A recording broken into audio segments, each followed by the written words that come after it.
Welcome to another episode of Eating the Fantastic, the last of 3 conversations I recorded during this year's Nebula Awards weekend in Kansas City.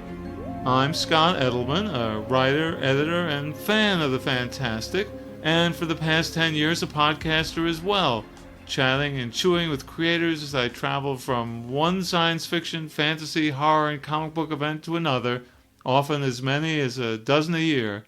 What can I say? I've led a very lucky life. This time around, you get to take a seat with me at the table for my lunch with Benjamin Rosenbaum at Earl's Premier Restaurant the Saturday of that Nebula Awards weekend, only a few hours before the awards banquet. Benjamin Rosenbaum has been published in the Magazine of Fantasy and Science Fiction, Asimov Science Fiction, Harper's, Nature, McSweeney's Quarterly Concern, and many other venues.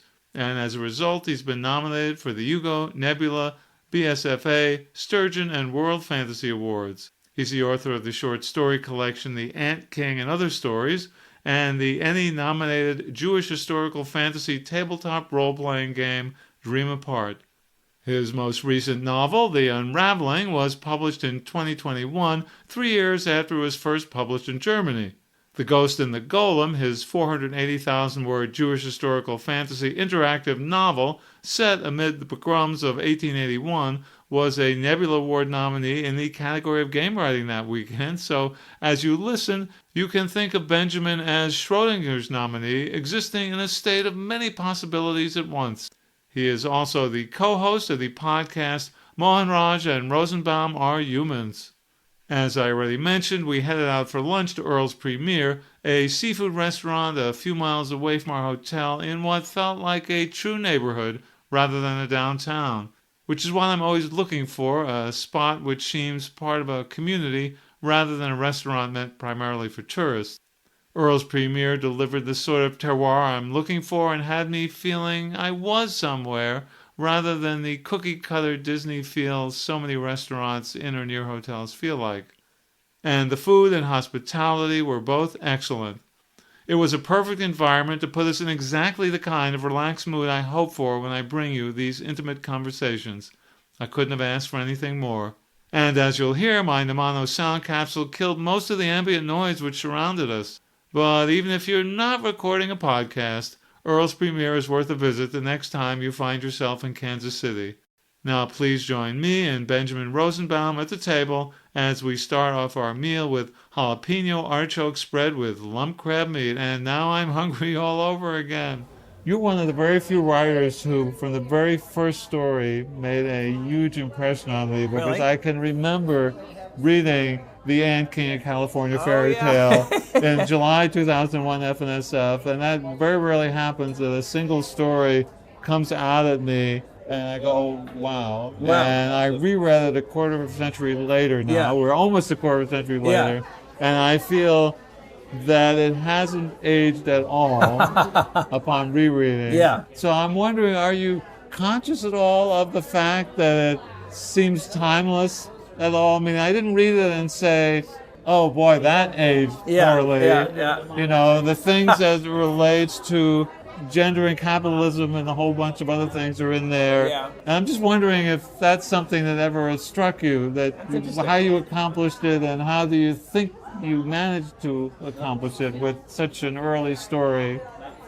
That story does feel like it's a period piece in a way. Like it's very much like the Silicon Valley culture of the 90s, I think, and maybe early 2000s, early 90s. I mean, I sold the story in 2000, so I think that was. I had worked in the software industry for a long time, so it's kind of a satire of a lot of things I had seen and experienced. And then with this sort of fairy tale, mythic, and sort of fabulous vibe, I think it was both drawing from like, I really liked all the, like Calvino and Bartholomew and all this sort of absurdist literary fiction, and then it's Orpheus and Eurydice, is in there with going to the underworld to get back his girlfriend. And there was a lot of stuff that I felt like, that I was satirizing moments that I had had. Also, as somebody who grew up on the East Coast and went to California to this Silicon Valley world, it was kind of like a wonderland. It was kind of like, there's moments in that story like where they're like, Monique is really mad that this company that she was trying to invest in or try to take public has gone profitable, which is a bad sign in the early, it was like in late 90s. It was like, you just want to, like it was there was so much like sort of flim-flam. Like, it was partly after the first, like, it's really before Web 0.10. It's like Pets.com was famously the one that was like ridiculously overvalued in the very first web boom.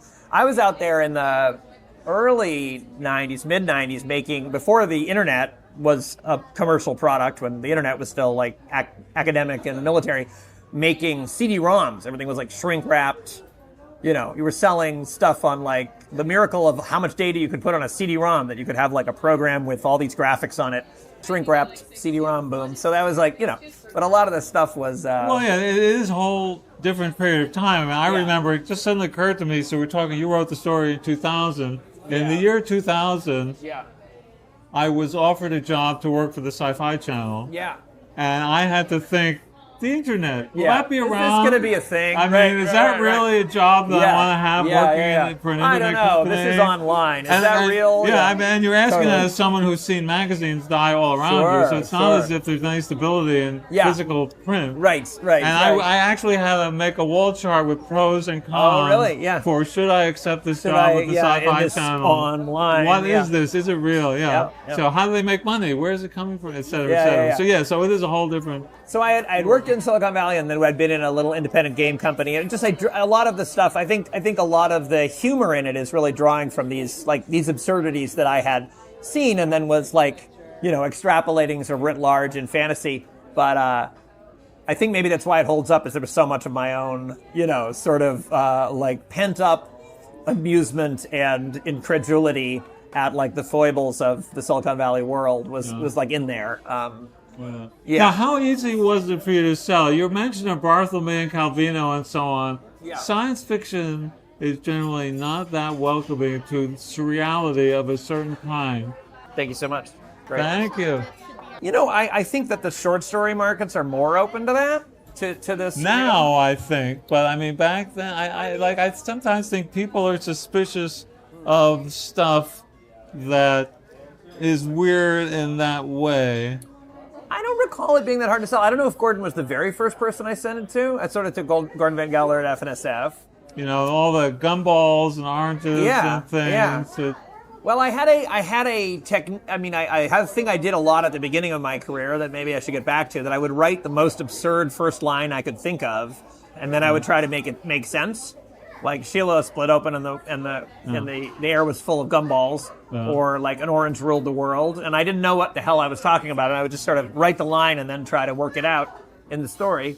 I don't know. I think those, and a lot of the first initial stuff I did was surreal. The other thing that I sold right after it was Other Cities, which was this like very explicitly Calvino-esque series of individual flash things. I sold that to Strange Horizons. I actually sent them 4, and they wrote back to me and were like, I don't know what to do with 4. Can you write 8 more? Because then we'll have 12 and we can run one a month. So that was a pretty good request for a rewrite. So did you have any pushback to the kind of writer you were, the kind of story you wanted to tell? You say you don't remember whether Gordon saw that as the first story? He might have been the first one I sent it to. Okay. He might have been the first one I sent it to. I don't know. I mean, it's always some, it's not like I didn't get lots of rejections, but I think a lot of them were, I had been submitting other things that weren't good enough before that. It wasn't the first story I sent out, but I think actually that in a way I almost feel like it's the opposite. Like I was originally, I think, in sort of journeyman writing, trying to like ape more traditional science fiction, and I wasn't, it wasn't really flying. And I think when I sort of let my hair down and decided to just be completely gonzo, it did a lot better, actually. I think people responded to that. I actually got one of my, you said you responded to the Ant King. I got an email when that came out in FNSF. I got an email from Cory Doctorow. Like, I got fan mail from Cory Doctorow. It was like, this story is amazing. It's very much up his alley, of course, being very tech culture and everything. But that's how I started becoming friends with Cory Doctorow, is that he wrote me out of the blue when that story came out. So I feel like there was an interest in this kind of whimsical fabulism, even if it wasn't the mainstream of things. But I feel like it went over pretty well. One story that did bounce around a lot before it sold was The Orange, which is in some sense funny because I think it ended up being the thing that most people have seen, not necessarily in the genre, but it got a... The Orange is a 300-word story that I wrote about an orange which becomes the, cosmological ruler of the world. Like, divine providence decides that this orange will be the Messiah, and at the end of the story it gets eaten. No spoilers. And, it's a completely absurd little story, and it bounced from everywhere. Like, it didn't sell at any of the science fiction pro markets. It went through semi-pro markets. It was rejected from, Aboriginal science fiction. It rejected from all these literary markets. Eventually, I sold it to, I think, the literary magazine of, the University of Utah or something, and Quarterly West. And, just a completely random little tiny market. I don't think they paid anything. And that I assumed that was be the end of that. And then Harper's picked it up as a reprint. I don't even think I sent it to them. I think that they found it in Quarterly West and were like, can we reprint this? Which was funny because they'd already rejected it once. They rejected it when I sent it to them, and then later they were like, can we reprint it? So then they reprinted it, and then it kind of had a separate life after that, where it got anthologized in various flash fiction things, and a guy made a YouTube animation of it, an animated short in this very whimsical style, with the narration being just entirely the story. It was just a retelling of the story with this animation, and that won Best Animated Short at South by Southwest.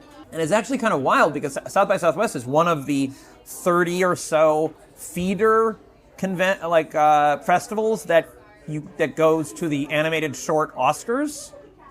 So it could have been a contender for the Oscar for Best Animated Short, except that it had already been on YouTube, and he didn't realize that the rule was that it had to premiere at the festival, and it had already been on YouTube. But it got 500,000 views on YouTube.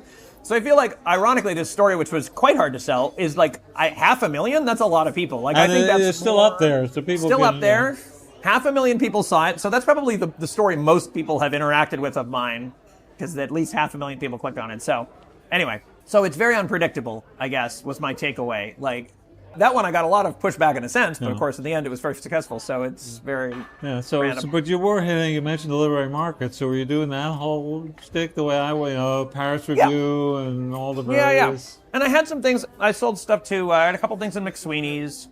There's some, I think I came out of, when I was in high school, I was reading everything, but the things that I was really enthralled by, the two main sort of sources, traditions that I was captivated by, were really feminist science fiction, post-70s, like Delaney, Le Guin, Joanna Russ, Tiptree, Octavia Butler. That was my jam in science fiction. And the other, I'd read all the classic, when I was younger than that, I was reading a lot of Asimov and Heinlein and whatever, but that was sort of this awakening, that kind of era.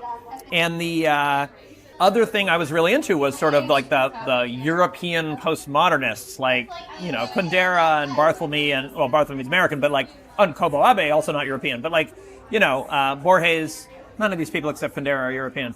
The postmodernists, let's say, across many continents. Yeah, but those are people who say, you can do this? I remember reading Barthelme and say, you can do that. Yeah. He was one of those writers who gave you permission to tell a story in a certain kind of way. Yeah. Yeah, the summation here is I just like weird shit. I was just whatever had that thrill of novelty and exploration.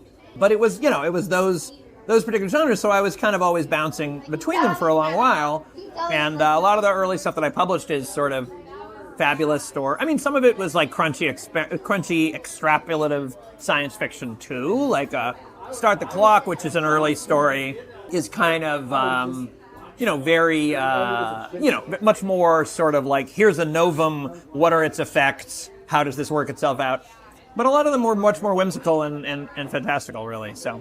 Yeah, but why have you ended up here instead of there? Meaning you could have had a career where, hey, I'm being Robert Coover or something like that, and though occasionally things shift over, as you said, with Harper's and so on. Our cons are more fun. Is that it? I think that's honestly They're largely too serious over there? I don't know. I once, when I have to tell you that I went, there was a reading in D.C. once for McSweeney's where everybody who was published in that issues of McSweeney's was in, I don't know, came down and we read our stories at a bookstore in D.C. and I was hanging out with these McSweeney writers, and then afterwards I was like, okay, what are we doing? Like, where are we going? And everyone's like, oh, well, you mean we could socialize after the reading? Like, it seemed like a novel concept to them. I was like, I don't think this is much fun. So did you choose this area, or did this area choose you? I mean, I think it's interesting because I think it's a feedback loop, right? You definitely sort of grow towards the light. You know, I was originally, when I was first decided to be a writer again, I had wanted to be a writer as a kid, and then I gave it up like an alcoholic gives up liquor. Oh, we'll have to talk about that. Listen. That's it. That's a good story. And when I went back to it, I was in my late 20s, and I was just sort of writing everything. I didn't know. Like, I just tried everything. I wrote a bunch of poetry. A poem published in Strange Horizons. But, it was just sort of like the things that got people excited and then people locked into, I wanted to do more of, So it's kind of like, I mean, I didn't necessarily, I always loved science fiction. I always loved the fantastical. But, I don't know, and it's not, I never liked, you mentioned Robert Coover. That was never my jam. Like, I was never into, and that was part of why I quit writing in my early 20s. Oh, you were never the Robert Coover, Thomas Pynchon, that kind of thing? Thomas Pynchon I like. Maybe I don't know Robert Coover enough, but Robert Coover, maybe I don't know Robert Coover well enough. Well, I'm just thinking is it The Public Burning? Is that the one about the Rosenbergs? And oh, I don't know it. And, I may be being Nixon unfair to Robert Coover. And I'm probably being unfair. Mashing up history of the 50s and things like that. That's At least cool. that's the one I remember. Well, that sounds great. That's the I'm one. all for that. I think that I think that the stuff that I always bounced off of was the very sort of mimetic literary, what was all the rage when I went to college and I went to creative writing classes. I think I had a sense that it was time to put away childish things and I should buckle down and write serious fiction. And what was all sort of, I don't know, John Updike, sort of very sort of minimalist. Everyone was trying to imitate James Joyce's The Dead. I like to call it sad white people at dinner parties fiction. This sort of we're focusing on this absolute subtlety of interiority and there'll be an epiphany at the end, but it's all very aggressively normal. And what they mean by normal is their very particular slice of society. It's actually weird, but it's upper middle class. I don't know, there's a lot of faculty professors having affairs. It's just it just always, some of that stuff is very well written, but it always, certainly I couldn't write it, and it bored me to tears, really. Not always reading it, because some people are consummate stylists, but trying to produce it was a futile exercise. Well, how about the people who are the non-upper middle class people? Because then in that same time period, you've got the Raymond Carver school of minimalism. That's sort where of, you're talking about working class. Feels like the same thing. Yeah, no, I agree. He's more the working class, worn down, beaten down part of society, as opposed to the John Updike. Who were all university professors sleeping with their students. I think it was. I think the mantra was a very literal interpretation of write what you know. So it was sort of but it was definitely not. It was not indulging of the imagination, right? It was very much a narrowing in on the observational and the specific. I don't know. Yeah. Fair that there was certainly a range of it. I guess I found some of the stuff that was truly more distant from my own experience I did find more intriguing. But a lot of it just seemed, I don't know, just not what I was doing. So it's as if you weren't allowed to do something just because it was cool. Yeah. Sometimes you just put something weird in there because it's cool, and they got to put something in there because everything has a very intense meaning and subtext to it. I lost, I think that was such a dead end for me, and I basically gave up on writing because, and I don't want to blame entirely just my Brown University creative writing classes. It wasn't all their fault, but the vibe was definitely serious writing. It was very earnest and specific and not any fun. So they were smacking down what you were doing? Yeah, you hand things I don't think in I was even really trying to write fantasy. I think I'd already got the memo. It wasn't one of those things where I wrote a story with dragons and they were no dragons. It was really I was bought in. I was no, I need to write serious things now. Oh, you were complying in advance, as yes, we've been saying lately. I was complying in advance. And I went and crushed my soul for them. They didn't get a chance to crush my soul because I did it for them. But it was, it was sort of like I was, and it was of a piece with a lot of like my intellectual struggles at the time, where I was kind of trying to subordinate myself to the academy, you know what I mean, to the values of this, and assimilate into it, which I did not do very well. Yeah. And this is the second time, because you said you were writing as a kid and stopped, and then you're talking about. No, this is when I stopped. So what happened is that I wrote as a kid. I mean, I fell in love with writing as a little kid, and my parents and everybody was very encouraging of it. And by high school, I had kind of this social role as the writer. I mean, we were all into writing. I was hanging out with all my friends who were like these drama and nerds and writing geeks. And we were very, we were very full of ourselves in a wonderful way. We thought we were like, I don't know, Andre Breton's Circle of the Surrealists, or perhaps the Transcendentalists. We were a salon. We had grandiose ideas. And it was it was a wonderful and nourishing and beautiful environment. And I'm still friends with most of them today. But I was spoiled. Do you know what I mean? Like, I didn't actually need to finish anything or revise anything to be lauded as brilliant. Yes. We actually You were all affect. Yeah, we were just, it was a lot of great first line, like great first paragraphs, and everybody was like, oh, this is so cool. And this is 1986 we're talking about, and we presaged a lot of the modern world. We invented blogging in 1986 because it was on paper, and everybody had like notebooks, and they would write down all their thoughts in their notebooks, and then in the hallways between classes, we would hand the notebooks to each other, and then we would write marginalia comments. So everybody was like, there was a comment thread on everybody's post. I don't know. So we were going back and forth, and people were feuding in the comments and breaking up with each other, and I don't know. This is all captured in spiral-bound notebooks. So it was like, I don't know, a whole world, but I became kind of addicted to it. What happened was, I did not have very many of the ordinary workman-like skills of writing. Like, I didn't really know how to revise or to finish anything or to look at something with fresh eyes. I just sort of made some beautiful words, and then everybody encouraged me, and that further entrenched my identity that I had a destiny of being a great writer, but also my anxiety that I wasn't actually ever like really pulling it off. And so by the time I got to college and I'd sort of organized myself around like, I'm going to be a writer, like it was so much pressure that I was making myself really miserable, because I was in these classes with sometimes like eminent, I don't know, like, it's Brown. So there's like great, like what was that guy's name? George Bass, I think, a great African-American playwright, like heir of the Harlem Renaissance. He was one of the teachers? He was my teacher. I'm in class. I'm trying to write stuff for him. That's just not working. Like, I don't know what the hell I'm doing. And I don't have the skills, but my ambition is so grandiose that I just feel like, okay, well, maybe I'm not going to be a great writer. I'm just going to be doomed to be a failed writer, but one who had great potential but was doomed. So then that was like my affect. I was just going around with a black cloud over my head. And then I had a girlfriend, and she was a poet, and she could revise her poems. They were great poems, and she would just sit down and sort of like cross things out and like ruthlessly pare them away and make them better. And I was jealous, and not just envious. Jealous? Yeah, I was about to say that. Were you jealous or envious? That's the thing. That's the thing. I wasn't just envious in the sense that I was like, ooh, this is something I also need to acquire. I was a little bitter. And I was like, holy shit, I am signed up to be a failure, but I am not signed up to be an asshole. At this point, I'm just becoming a bitter asshole. I need to pull the cord. I was like, this is not cool. Around. Yeah, I'm not going to be somebody who resents his girlfriend because she can write. Like, that's, no, thank you, eject button. So I was like, no more writing. It's not good for you. You need to stop. And I did not write for like wow. So you just 10 years. Better to not be a writer at all than to be an asshole. Writer. Okay. Yeah, I was like, clearly, and it was an interesting values question. It was like, I think I will choose like being a good person over being a good writer. And Sorry. Here's a question: did it continue with the girlfriend after you gave up your writing?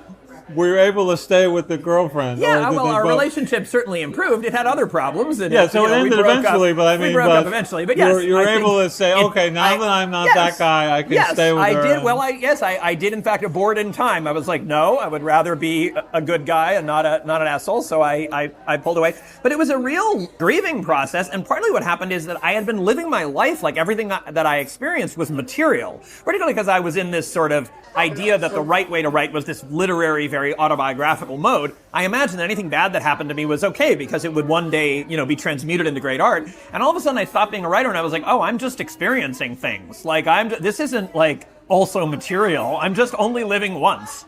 Yes, it's like, what is the point of being miserable if I can't turn it into a exactly. story? Then there's no purpose or reason for it to be happening. It was very confusing. So then I was not a writer for a while, and when I think I needed the emotional maturity, like I needed to catch up with myself, before I could become a writer again. But I had no intention of being a writer again. And by the time I started writing again, when I was like in my late 20s, I was like fully hatched. Like I had a profession. I knew how to make money as a computer programmer. I had a girlfriend. We were serious. Like, you know what I mean? I didn't need this as the only edifice for my identity. It wasn't like, because before it had been like, if I fail at this, I am nothing. That was kind of like the world I was living in. And I probably, I got rid of that. I burned that down and I made a different life. I was like, this is okay. And then I realized I still had this dream. Actually, I had a conversation with a friend. He was like, I always thought you'd get back to writing. And I was like, what? Writing? I don't know what you're talking about. Then I burst out crying. And I was like, oh, okay. Clearly, there's this unresolved there's issues this little there. child self that still dreams of one day. And I was like, well, okay. But by that time, because I had more, I wasn't like being immersed in this bath of academia transforming. I was like a person already. Like I had a job. I was like, let's try this. The other thing is I was working at a computer game company, and I was there as a programmer, but I ended up just happening to write a lot of we didn't really have a dedicated writer, so I ended up writing a lot of the backstory and the fiction and the little flavor text. There were like little squibs of flavor text, and so I was writing a lot. And at one point my boss there was like, why aren't you actually a writer? So I was getting some feedback. You're getting messages from the universe there. Yeah, so I was like, I guess I'll try this. But at that point, I was like able to be like, well, let's just do what's actually fun. You know what I mean? I wasn't sort of trying to impress anybody myself. I wasn't really trying to fit this mold. And I was like, well, what I actually like is like gonzo weird shit. I'm not going to try to be James Joyce. Well, it's not that he doesn't like gonzo weird shit, but I'm not going to be the James Joyce of the dead. I'm not going to be Alice Munro. I'm going to be like, I'm just going to revel in whatever I think is cool. I went back to the original, like, 11-year-olds me reading copies of Asimov's, just wanting stuff to be awesome, and tapped into that. And I don't know, that's always been much more productive. Whenever I get really serious, it doesn't work. And so I kind of have to have the joy. Where are we the talking glee. about then? So you wrote this story that I read that was your first story in the year 2000. How much earlier than that?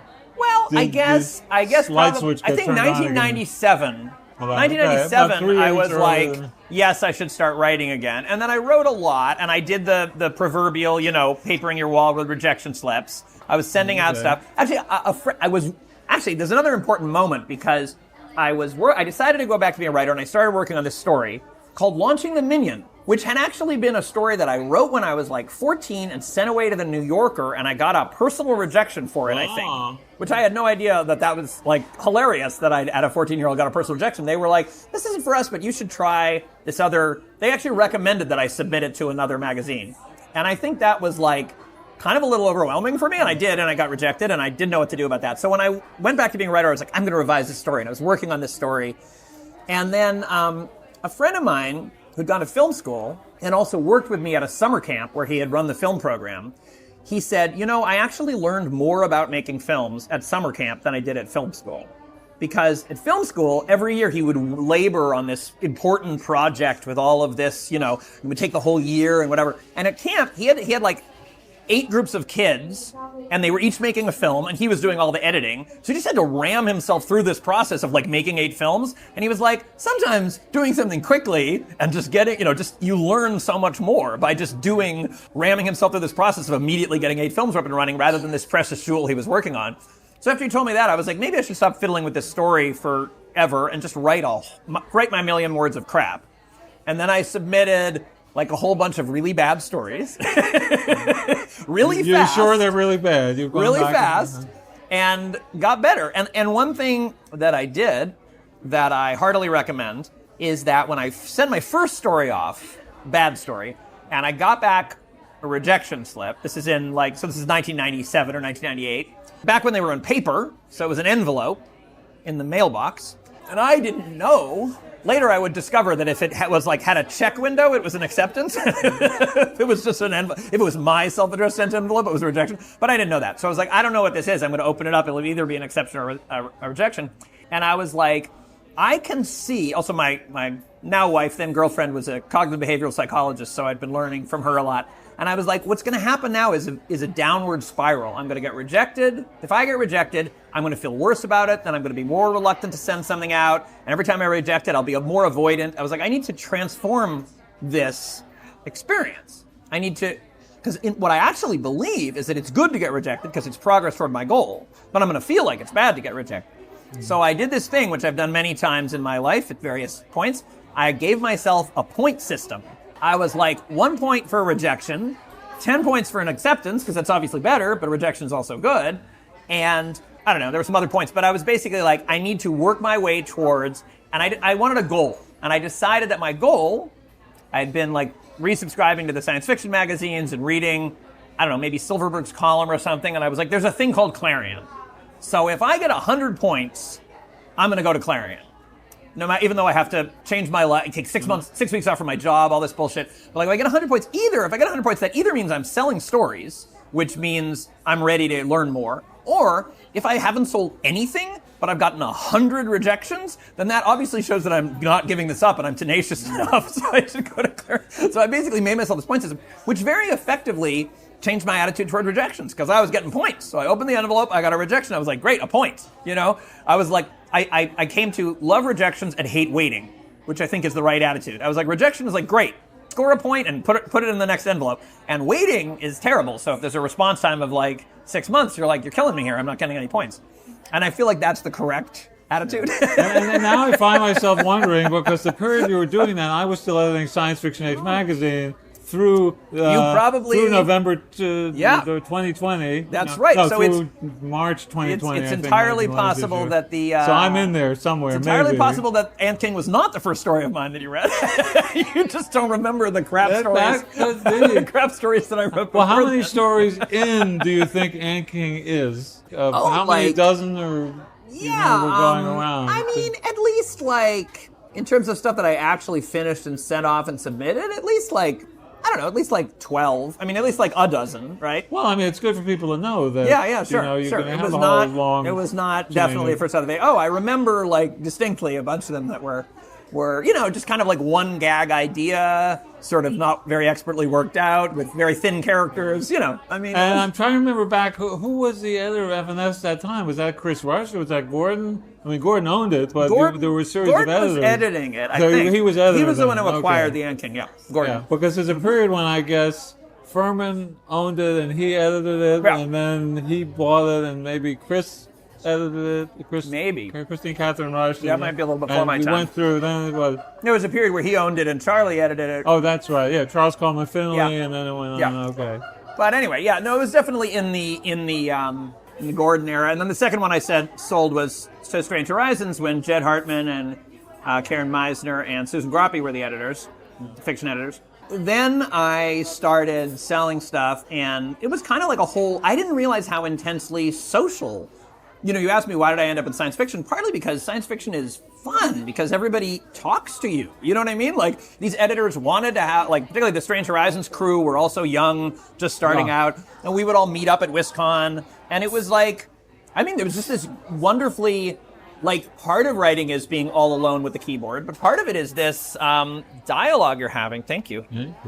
What I then learned was that, writing is lonely while you're composing in front of the screen, but that there's this whole social aspect of people being excited about each other's stories and critiquing each other. You get these critiquing buddies, and you get this whole these relationship with editors, and I don't know. It was just like a lot of the community, the degree of community, which I think that's special in science fiction. Partly because science fiction was a paraliterature, because it spent so much time not connected to the sources of power, somewhat excluded from academia, its own little commercial niche, and it had this fan culture. This fan culture where there are fans who make their name in a community by running conventions and by, that doesn't really exist in most genres. There's not, the people who run AWP are like paid professionals, right? That's like their day job. Like the idea of this sort of fanish exuberance is, I not that there's, I mean, lots of, all genres have fans, but like the communitarian idea that they get together to put on these shindigs and have since the 1930s is like just distinctive in science fiction and has this vibe where everybody, I mean, not everybody, but like, certainly not everybody, but it's a very common experience to have been a fan doing it for the love first before you ever had any actual professional ambition, really. And that, I think that colors the style of the genre, you know? Yeah, that's all done for love. And we are here taking part in that this weekend. That's exactly. why we're here. It's Nebula Awards weekend. Yeah. You're up for Nebula tonight. Not Yeah. that many hours from now. Don't For remind The me. Ghost and the Golem. What kind of nominee are you? Look, well, you're eating with good appetite here. I mean, are you going to be able to eat your meal tonight? Do you get nervous and anxious and okay, I can't? I mean, I don't. We'll see. I feel less nervous than the last time this happened. I was last nominated for a Nebula exactly 20 years ago. So 2005, I was up for Embracing the New, and I was a mess. Then it was actually a year that I got nominated for both a Hugo and a Nebula, and this is only, as I said, like 5 years from like. Actually, The Ant King came out in 2001. It got accepted in 2000, but you would have read it in 2001. I think it came out that summer. So it was like a very abbreviated time frame. I mean, not Ted Chiang levels of abbreviated, but but I did not feel ready for that level of spotlight in some ways. And I was a little overwhelmed. You know, I think people underestimate, and there's some psychological research to back this up, how positive experiences are quite stressful. Like a lot of people, good things happen to them, like promotions or they get married or something, and it's a trigger for depression. Like this is a known psychological thing. Even like good attention can be like just overwhelming to your organism, you know? Oh yeah, you were talking about a point system before. Yeah. There's a point system for when you have a psychological break. Yeah. That there are only certain Right. number of things you can have in a year. Like the death of a parent Yes. is so many points. Yes. A move is so many Yes. points. Losing a job is so many points. Yes. But positive things are also the points. Yep. And you have too many of those things Yeah. in a year, Yeah. you can't handle it. I Yeah. guess we're not, as humans, are not equipped Right. for that. Yeah, So if you were you not win ready. the lottery You got and- too many points getting nominated. Yeah. I was a little overwhelmed getting nominated for both the Hugo and the Nebula that year. I was really like, I couldn't write for a while. Like, because writing is most fun when it's this playful, you know, you're just a kid in a sandbox, you're just fooling around, you know?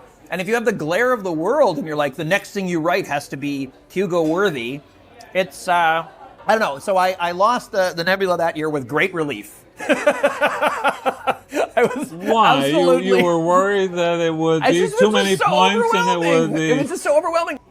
It was hard to write. What I love about writing is the act of creation, playfully, no strings attached, you're just fooling around, and feeling like you have to live up to this, you know what I mean? This external validation was very... I couldn't write. Like, I couldn't get enough quiet in my head to pay attention to what I was trying to do because the chatter was so loud of the, like, what will people think? And I felt like when I lost, it felt like the Eye of Mordor turned away from me. I was like, oh, good.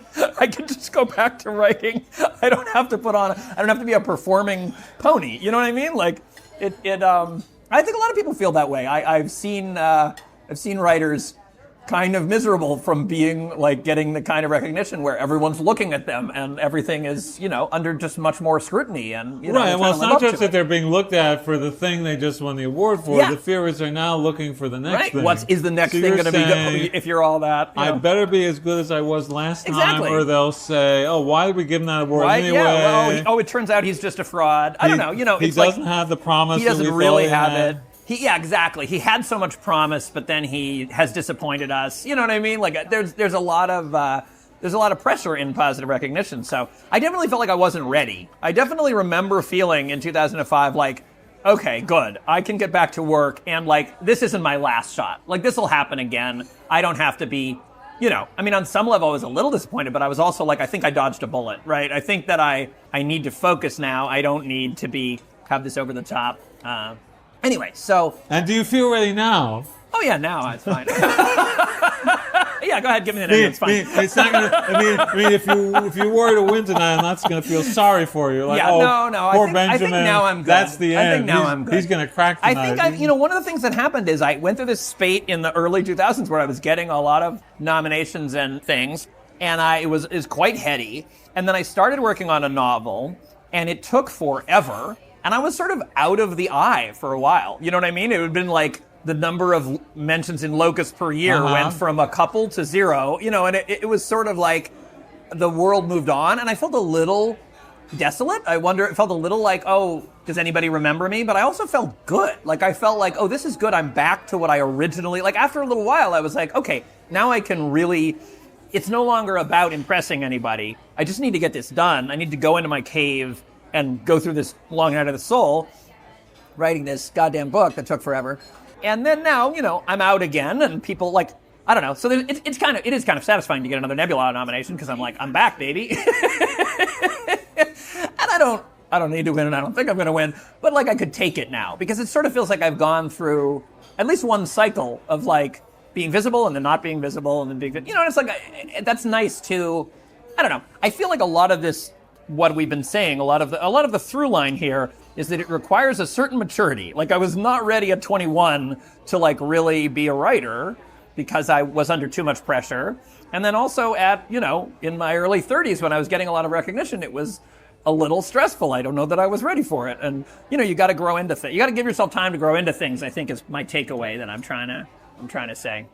And now you're fully grown. Well, no, I'm definitely not fully grown. Formed now. Definitely not fully grown. I'm not saying that, but please don't give me a Nobel. But I could probably handle a Nebula at this point. Well, they would just give you a Genius Award instead. That's what we'll do. Well, let's talk about the Ghost and the Golem that brought us here. I mean, obviously you've been doing games forever. Yeah. And we could probably just fill the entire conversation talking about how you got from there to here, but that may be too granular and too incremental. But you know, talking about the Ghost and the Golem, and I don't know how this relates to all the other stuff in the previous decades, but while it's fun, it's heavy. Yeah. You know. Yes. And I do also like that combination of fun and heavy. And I know, you know, earlier with The Dream Apart, I mean, dealing with pogroms and the hint of what we know that the characters don't know. Well, there's a Holocaust waiting to happen around the corner. Yeah. You don't know that yet, but you're just dealing with it. So what made you decide to tackle those themes in this way rather than have that be a book or a story or something? What did the game concept and format give you and enable you to give the reader that you made the decision? Because you could have done lots of things. I mean, as a writer, you probably say, oh, I have an idea. What should it be? Should it be a short story? Should it be a game? Should it be... Why is this story told in... I mean, I don't know. I'm not sure that it's always that order, because often I don't really know. There are different ways to begin a project, and sometimes it's with a premise, and sometimes it's with a character, and sometimes it's with a formal curiosity, you know? Like the thing I was saying about the experiment about write a weird line and then try to make that make sense. Sometimes it's about the form. And I think in the case of, well, there's multiple antecedents. So one thing that happened is that I'll try to make these brief, but one way of telling this story is, played D&D as a kid. Well, you know, then I started playing more sophisticated role-playing games. Then I got out of role-playing games. When my kids were little, I got back into role-playing games, and they were even more sophisticated, and I got really excited about them, and I wanted to write one just because I was really into it. And it was like, you know, I got excited about the medium.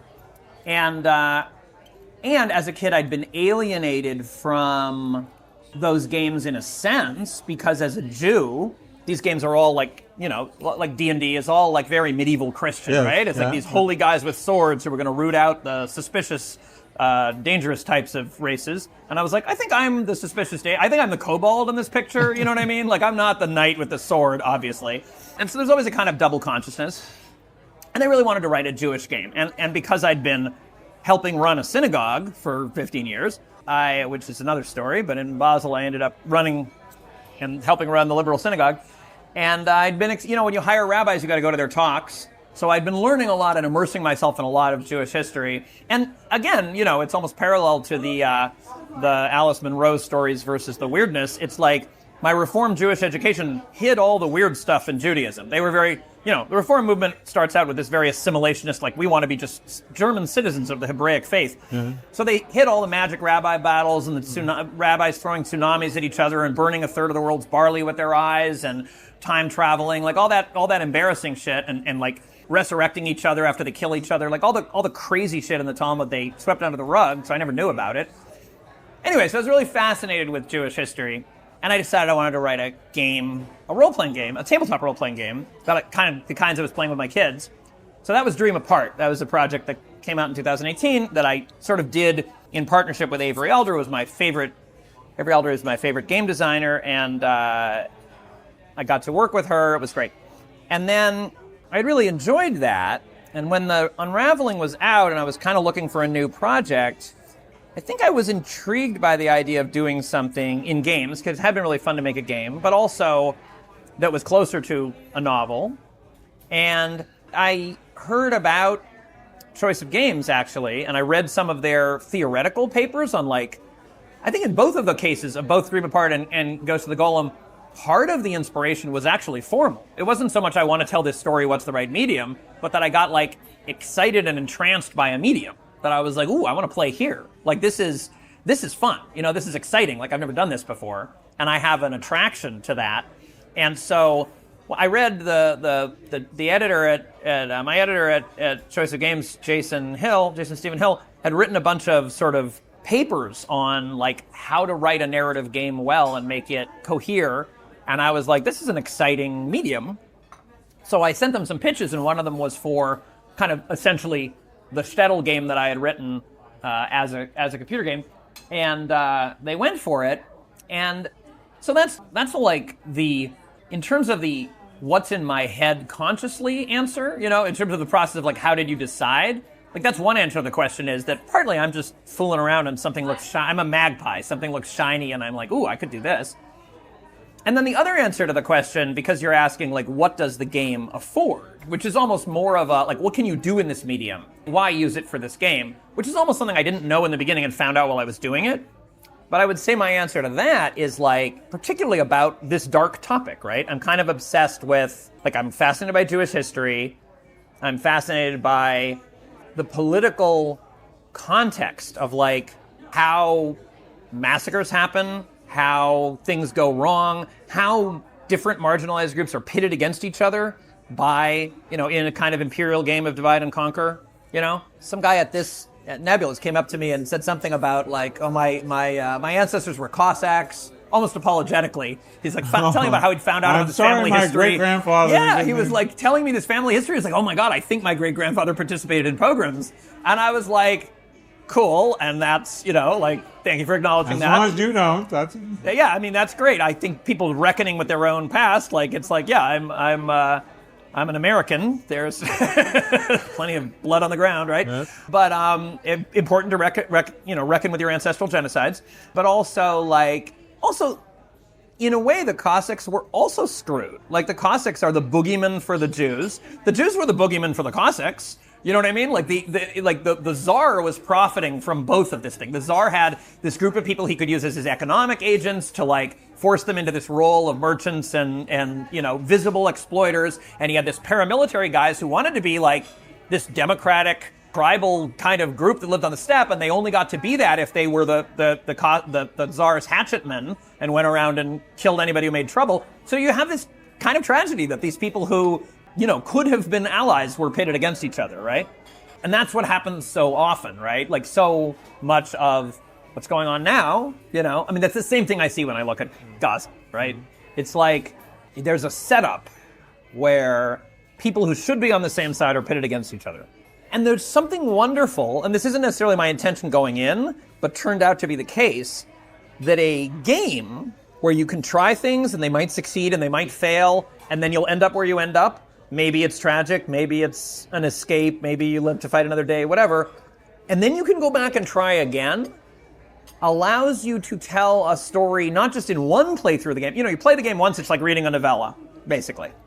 But then you go play it again and you're like, oh, these characters could have had different relationships. These people who are enemies, if things were different, could have been allies. And that very, exploration of that things aren't inevitable and that they went this way, but they could have gone another way, is actually like kind of amazing, that the way you can do that in a game, in this kind of story game, where you can be like, okay, but what else could have happened? And it also means you don't have to choose. Yeah. Meaning, had this been a novel, it would have been one story straight through. You might have an ancillary character, but the main story would happen to one group.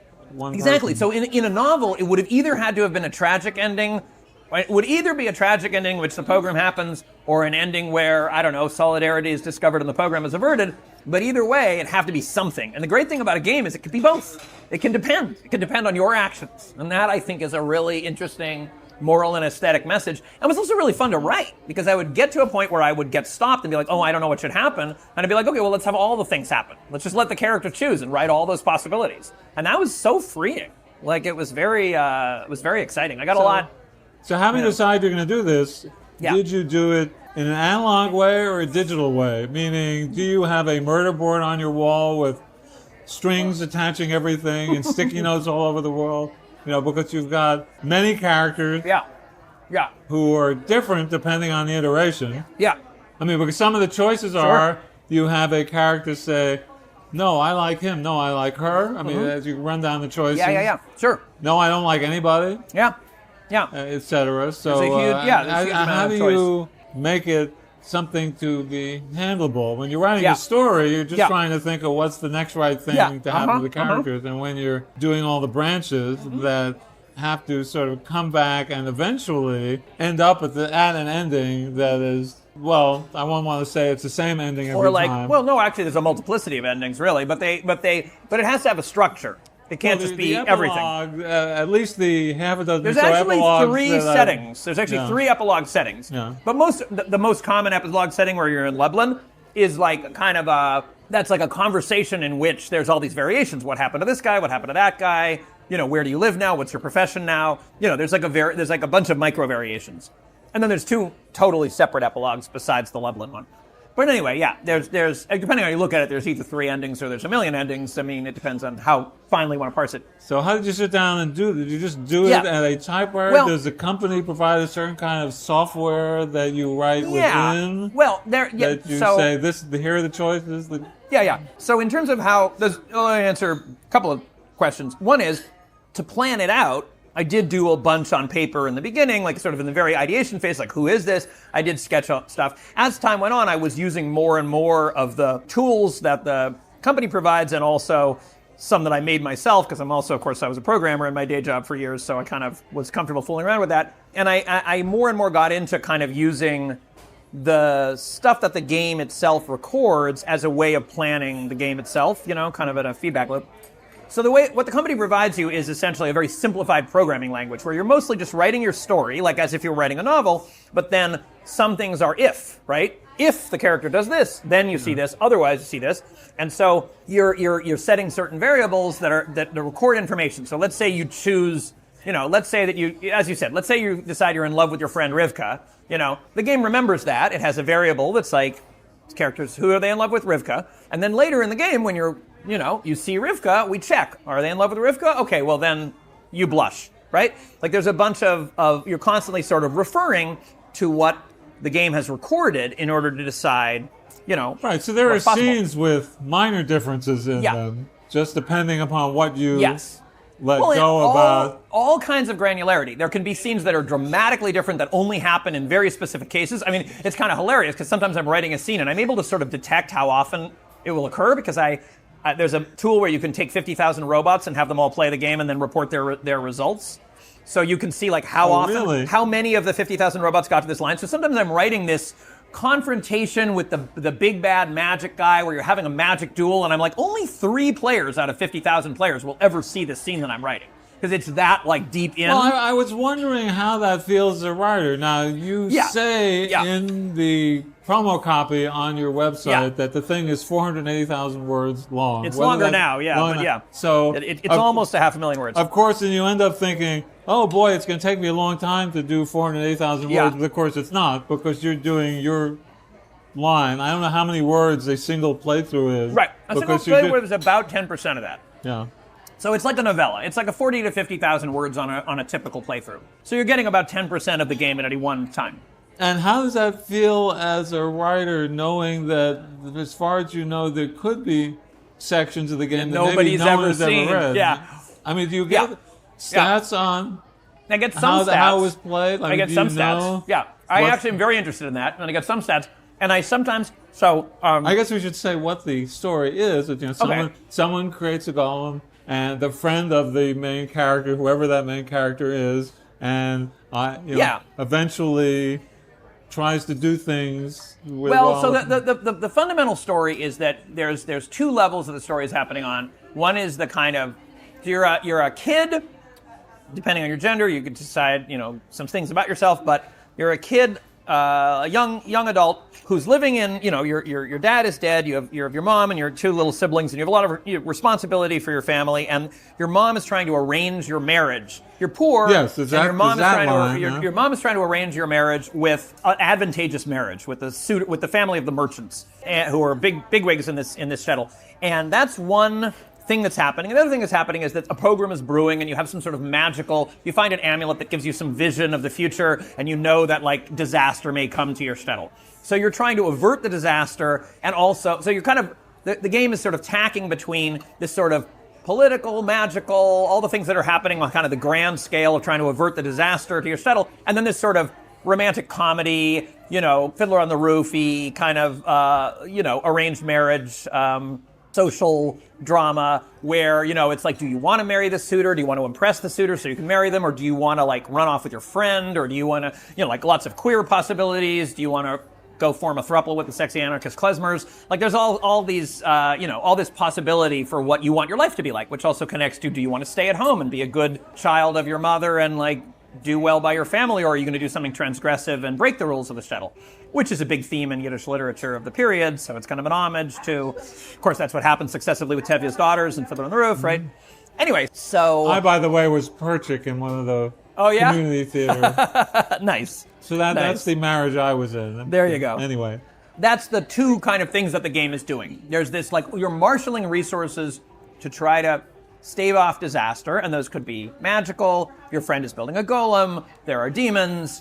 There's all kinds of things. There's bargains with demons. I don't know. There's a lot of stuff you could do. There's also you could be politically trying to get the soldiers on your side, trying to get the bandits on your side, connecting with the peasants and trying to get them on your side, and kind of dilute the animosity of the pogrom, making alliances, forging solidarity, all that, and various other things, right? Yeah. Now, how do you make people care? You have to make a decision to say, some people care about this and some people won't. Now, for someone like me, it is quite easy because when you ask what is your name, my name was actually on the list. My Hebrew name was Shmuel Yunkel Ben Bear. There you go. Right? So Shmuel was one of the choices. Very, very easy for me to see myself in this. Sure. But I think at the same time, you also had to say, there are people for whom this is totally as alien as a foreign world. Yeah. And I know that, I forget whether it's after the first or second choice, you do something like, do you want me to explain what these Yiddish words are? Yeah. Or should I shut up? And you have multiple levels. Yeah, multiple levels. Yeah. Okay, I'll give you a hint every once in a while. Or don't interpret for me at all. Just keep using the words. Yeah, or just use explain pure. Everything. Explain everything, make pure, take all the Yiddish out. So you had to do that. Yes. That was a really fascinating aspect of it. I mean, people are interested in a new world for them. I had players, I had beta testers who were not just Americans know something about Jewish culture, but I had beta testers in India who were I know nothing. Well, unless I saw Fiddler on the Roof, then they... but how many Bollywood productions of Fiddler on the Roof have there been? There's somebody, it's not necessarily in the same plays the same role in the media landscape. Americans are sure, you've seen Seinfeld and Fiddler on the Roof or whatever, but not everybody. There are people in this games market who really have far less cultural context, but they were super excited about it. They were this is great. I'm learning so much. But I think it was a question of how you on-ramp people and how much you want to, and that question you're talking about, the level of Yiddish, was one of the sort of characteristic moves that I made to try to bridge this gap, which is that there's sort of two main things. One is which is that that allows me to have it just be this immersive Yiddish experience for people who do have the background, and also have a lot of like explanation for people who don't. There's how much Yiddish is in the text. There's also a whole like basically mini encyclopedia Judaica before you start. If you want to dig in, it explains to you all kinds of stuff about the history of the Jews in Eastern Europe. And that's, how do you make this satisfying to both players who are deep into this culture and also ones who are completely ignorant of it is great. And then the other technique I use for that is the narrator. Unlike most choice of games, this one has a very overt narrator. The narrator is a character. It's always talking. It doesn't just say in a sort of sterile way, you're in a room, what door do you want to take? It's like, oi, Bubala, why are you in this room? What are you thinking? So there's the narrator is a very overt voice. And that allows me to do a bunch of stuff, including kind of explain the norms, right? Because if you just are very like tight-limited third or second in this case, and you're just sort of explaining what's going on, you don't necessarily have the cultural context. But if the narrator is like, listen, I know you're falling in love with your friend, but come on, that's not how we do things around here. Like, you're going to make, I'm getting a headache. You're going to make such troubles. It's like the narrator is also the voice of the norms, the voice of the shtetl's cultural context, kind of informing you how other people would see what you're doing, how they would react. Yeah, so there's a lot of the work of it was like easing people into this context. But I think people also, I'm excited about, if I understand it, I'm super excited to read something from somewhere I don't know. Some of my favorite work, in science fiction is like drawing from a culture that I don't know anything about. And, Now, did your stats show you how people play? Do you get to know that? Because my assumption is, like, for example, the first time through, for me anyway, and I assume for most people, you make the choices that you want to make, right? You sort of say, okay, I'm following the story and trying to do it. The next time through, you're obviously saying, okay, then let me make entirely different choices. Yeah. Sometimes people say, let me try to create more chaos and let's see what, Yeah. And sometimes people say, let me see how confusing I can make it be. Yeah. Because there are times when you're attracted to one character, but later on, when you have a choice, you might say, "No, I'm attracted to the other." Yes. You can make a lot of drama. Yeah. So what do you have any sense of how people have interacted with the game? You say you get some stats. I have some sense from, certainly there's a lot of, I got a lot of, there was a long beta process, so I got many words of feedback from a lot of people who played it, who sort of narrated. The beta testers are very good. One in particular, Alethea Knights, is the pro beta tester there, was just like amazing at explaining rigorously what our experience was at every point and having all these ideas.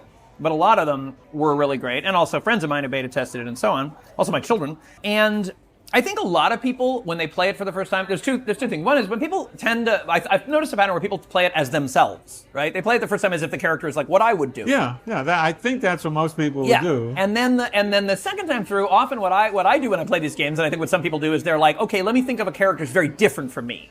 Sometimes I almost think of like a literary character. Sometimes I'm like, I'm going to play this as if it's Elizabeth Bennet, or I'm going to play this as if it's Sherlock Holmes. It's like, what would this person do? Or, like, as you say, to make trouble. Also, the more you play it, I think when you first play it, you read it as a story. When you play it the first time through, you're just sort of answering the question honestly what you would do, and you're reading the story as it unfolds, and it's a very readerly experience. You are essentially reading a book that occasionally stops to ask you stuff. As you play it more, and you've seen more of it, and you have more of a sense of the world, I think people start playing it in a more gamer, maybe exploratory gamer way, where they're like, ooh, how can I get here? I have an intimation that it would be possible to actually, like, ride an angel past the divine curtain if I can get my magic stat high enough and my daring stat high enough and I can get to the cave at the right time. Like, how do I do that? Or I have an intimation that I could I wonder if we could get Radzim on our side. Like, how could we intervene so that we protect him so that we can turn him to our side? So people are like, then they're playing it like a game, where they're like, what are the levers? What if I do this? Maybe if I build this stat high enough, and so on. And so there's kind of a moment, a progression from playing it as a story to playing it as a game.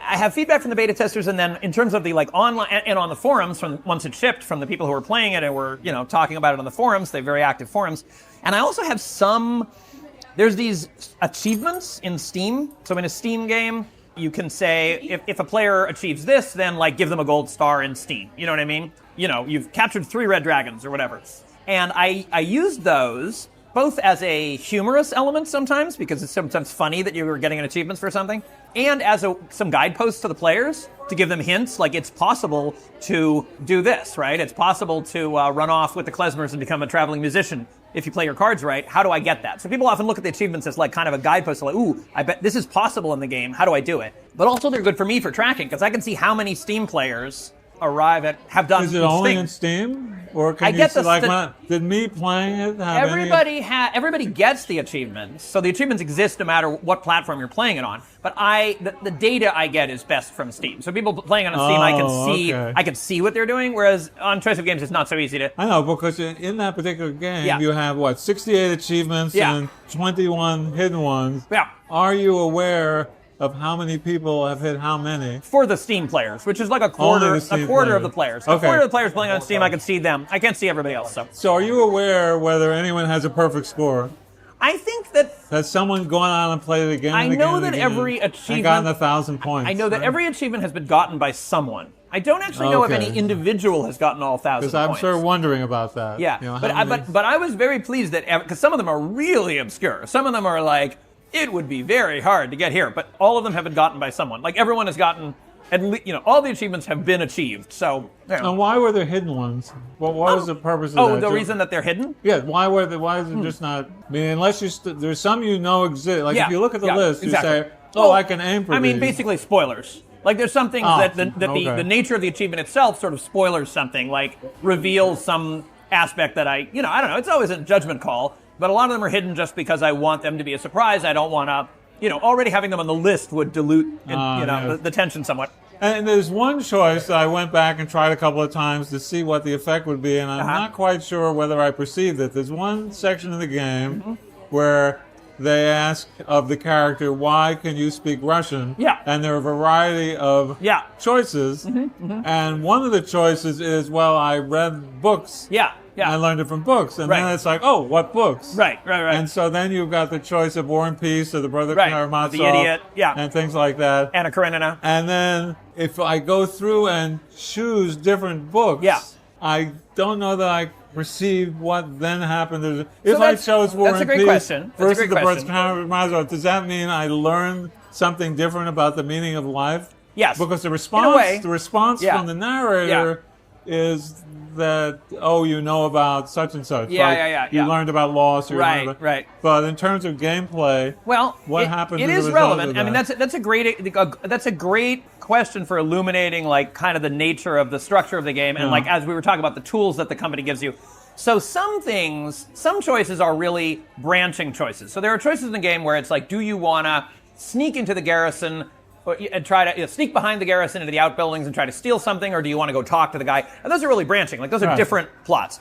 But there's a lot of choices that, especially in the beginning of the game, that are what's called establishing choices. And what they really are is we're learning who the character is as a character. And so if your character the direct effect of those choices you're talking about is on the stats. So essentially, a character who read Anna Karenina is going to be more charming. Yes, A character who read yes. The Nose is going to be more deep.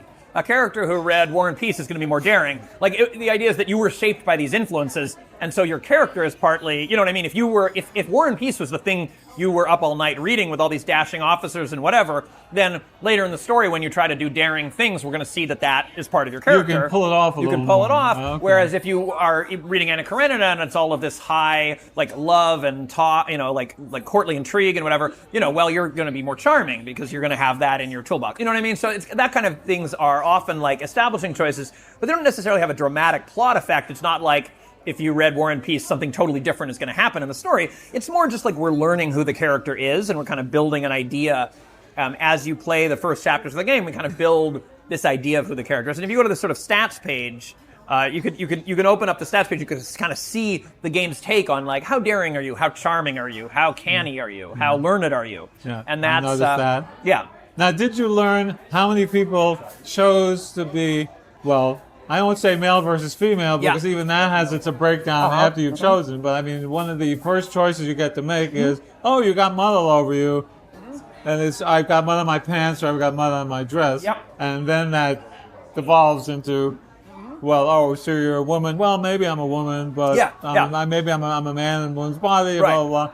But how about that level of granularity? Do you know how many people split it that way or another? That's a great question. I think I could probably divine something about that from the Steam stats. I don't know if it's not an achievement, so I don't have it directly, but some of the achievements are related to it.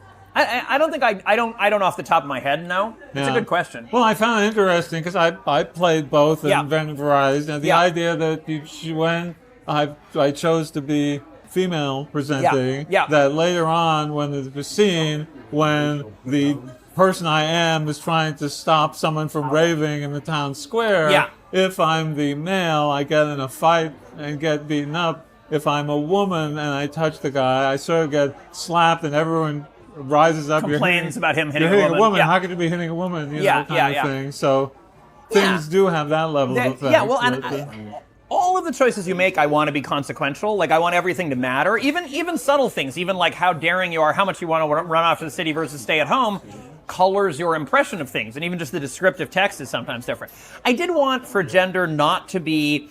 There's no point in the game where because you're one gender or the other, you absolutely can't do something. We don't want it to be like... There's a thing that's only a boy thing or only a girl thing, but definitely the way people around you react and how transgressive what you're doing, whether it's breaking social norms and so on, is definitely colored by that. Like, I wanted it to be a world where it's set in a patriarchal time, and I wanted to both show the possibility of subversive agency for women, for queer people, for trans people, but also for that oppression really to have teeth, to have it not feel like, oh, well, it's just sort of set in the 19th century, but you can do anything you want, but have it be like, no, this is actually like an examination of what it would be like for, if you, there's a Yentl ending, I will spoil, like you can, in fact, be a woman who ends up, or a trans man who ends up, off in the yeshiva, who you've managed to sort of conceal what the shtetl thinks of as your gender, and now you're studying as a man. So that's like, you know what I mean? Like that, like. Okay. But there's not an ending where you're just a woman rabbi because it's 1881.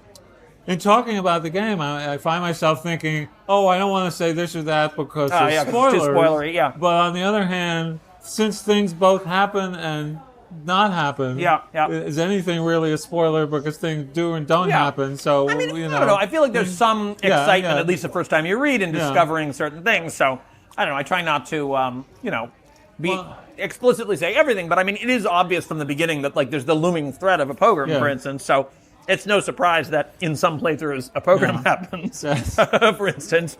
How do you manage to keep, and again, this is something that in the answer of it, there may be, I guess you can have no spoilers, but how do you make sure that whatever you do is entertaining, that all paths are equally rewarding? Sure. That people can play and say, well, that one was boring. I shouldn't have made those choices because what I was given in return that is was not as exciting as this other one. That is definitely the goal. One thing that is different about this from sort of the old Choose Your Own Adventure books that were on paper, in the 80s, was that those inevitably, just because there's so many possibilities for branches, those inevitably had to have a lot of things that were just like, you fall off a cliff and die. Yeah, there was a lot of that. You're dead. Exactly. And you that was necessary kind of like because otherwise the book would have been 1,000 pages long.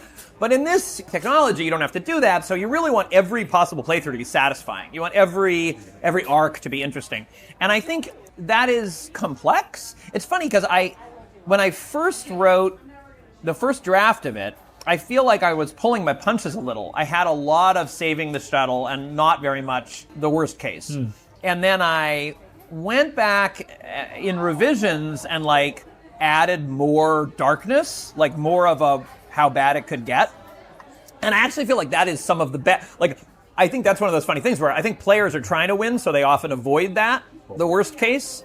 But it's some of the best writing, in my opinion. I feel like you should play to lose sometimes because I think it is satisfying, the tragic ending. And what can you, even though this terrible thing is happening, what can you salvage? Who can you save? Those are these really hard, bleak choices are actually very, I'm intending for those to be quite satisfying.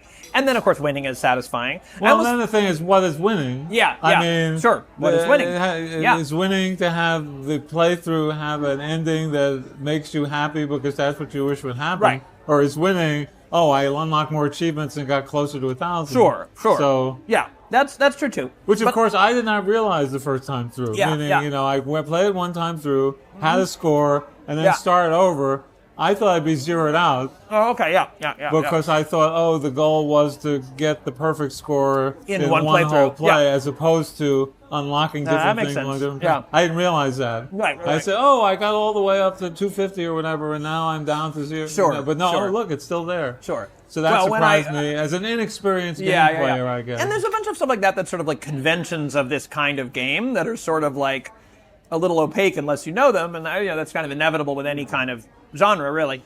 Yeah, but I mean, I guess I mean that happy endings for the character can be exciting, but so can tragic endings for the character. So it's kind of, and mixed endings. And I feel like I don't know that everything. The ideal is for every ending to be equally, or every course to be equally satisfying. And there certainly are, no matter what you do, a lot of goodies along the way, right? There's a lot of fun stuff. There's a lot of interesting stuff. Taking a different playthrough should be exciting.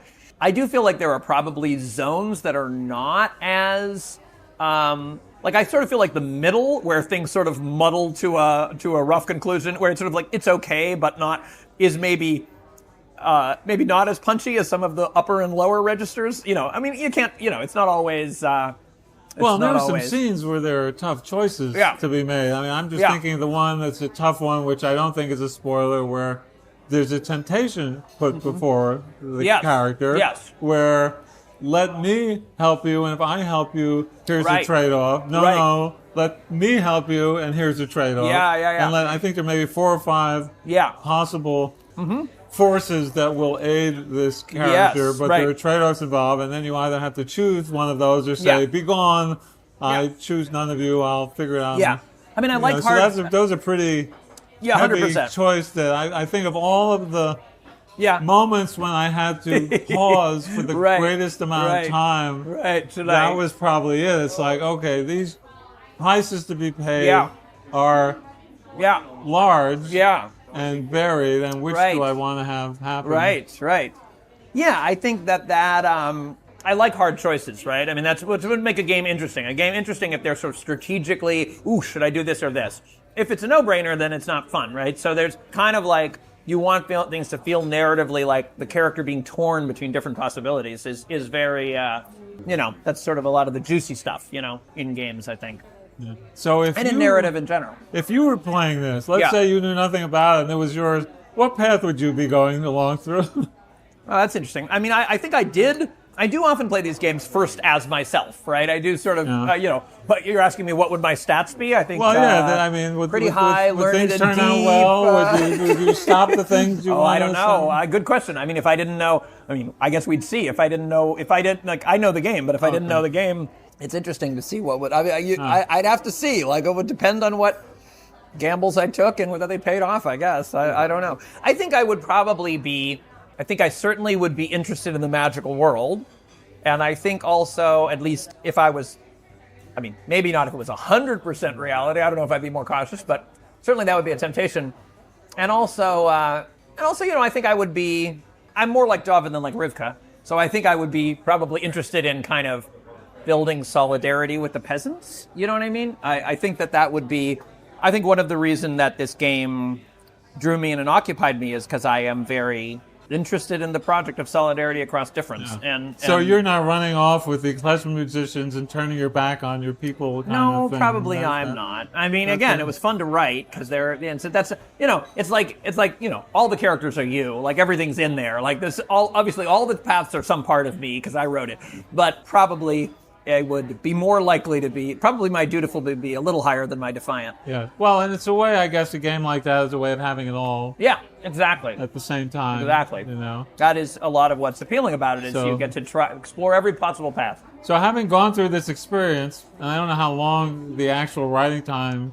It took like 5 years. Yeah, so I was thinking it's likely to be another game, because 5 years is a long time. 5 years is a long time, and longer than most people take to write games like this. On the other hand, for me, considering it took me 12 years to write The Unraveling.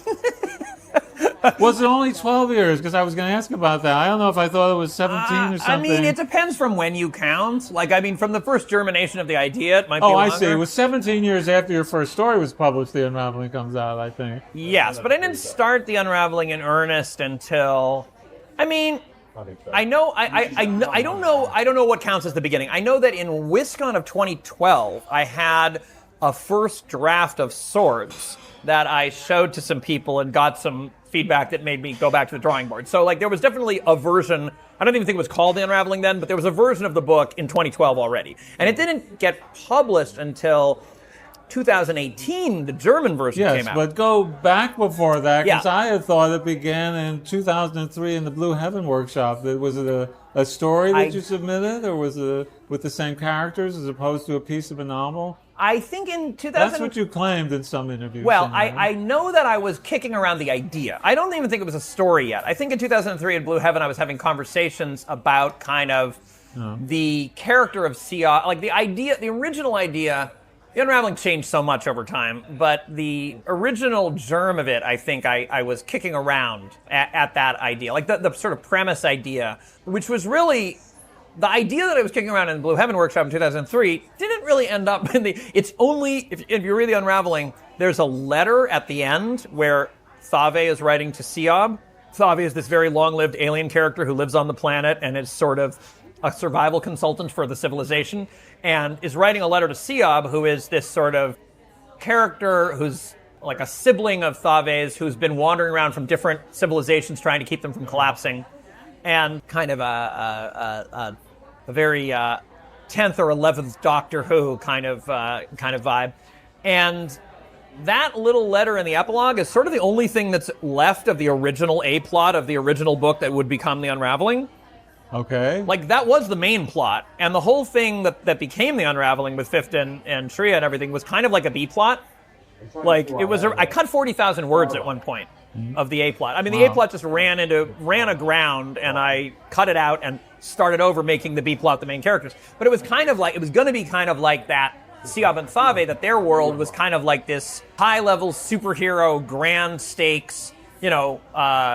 if it was Midsummer Night Dream, that would be the fairies, and the main characters of what eventually became The Unraveling would have just been the rude mechanicals, you know what I mean? Mm-hmm. And I ended up firing everybody who was like a superhero and just having these ordinary characters living their lives be the main engine of the plot, except for occasional cameos by Thave. So the idea I was kicking around in 2003 was really the A-plot. I mean, it was really about Sock's journey.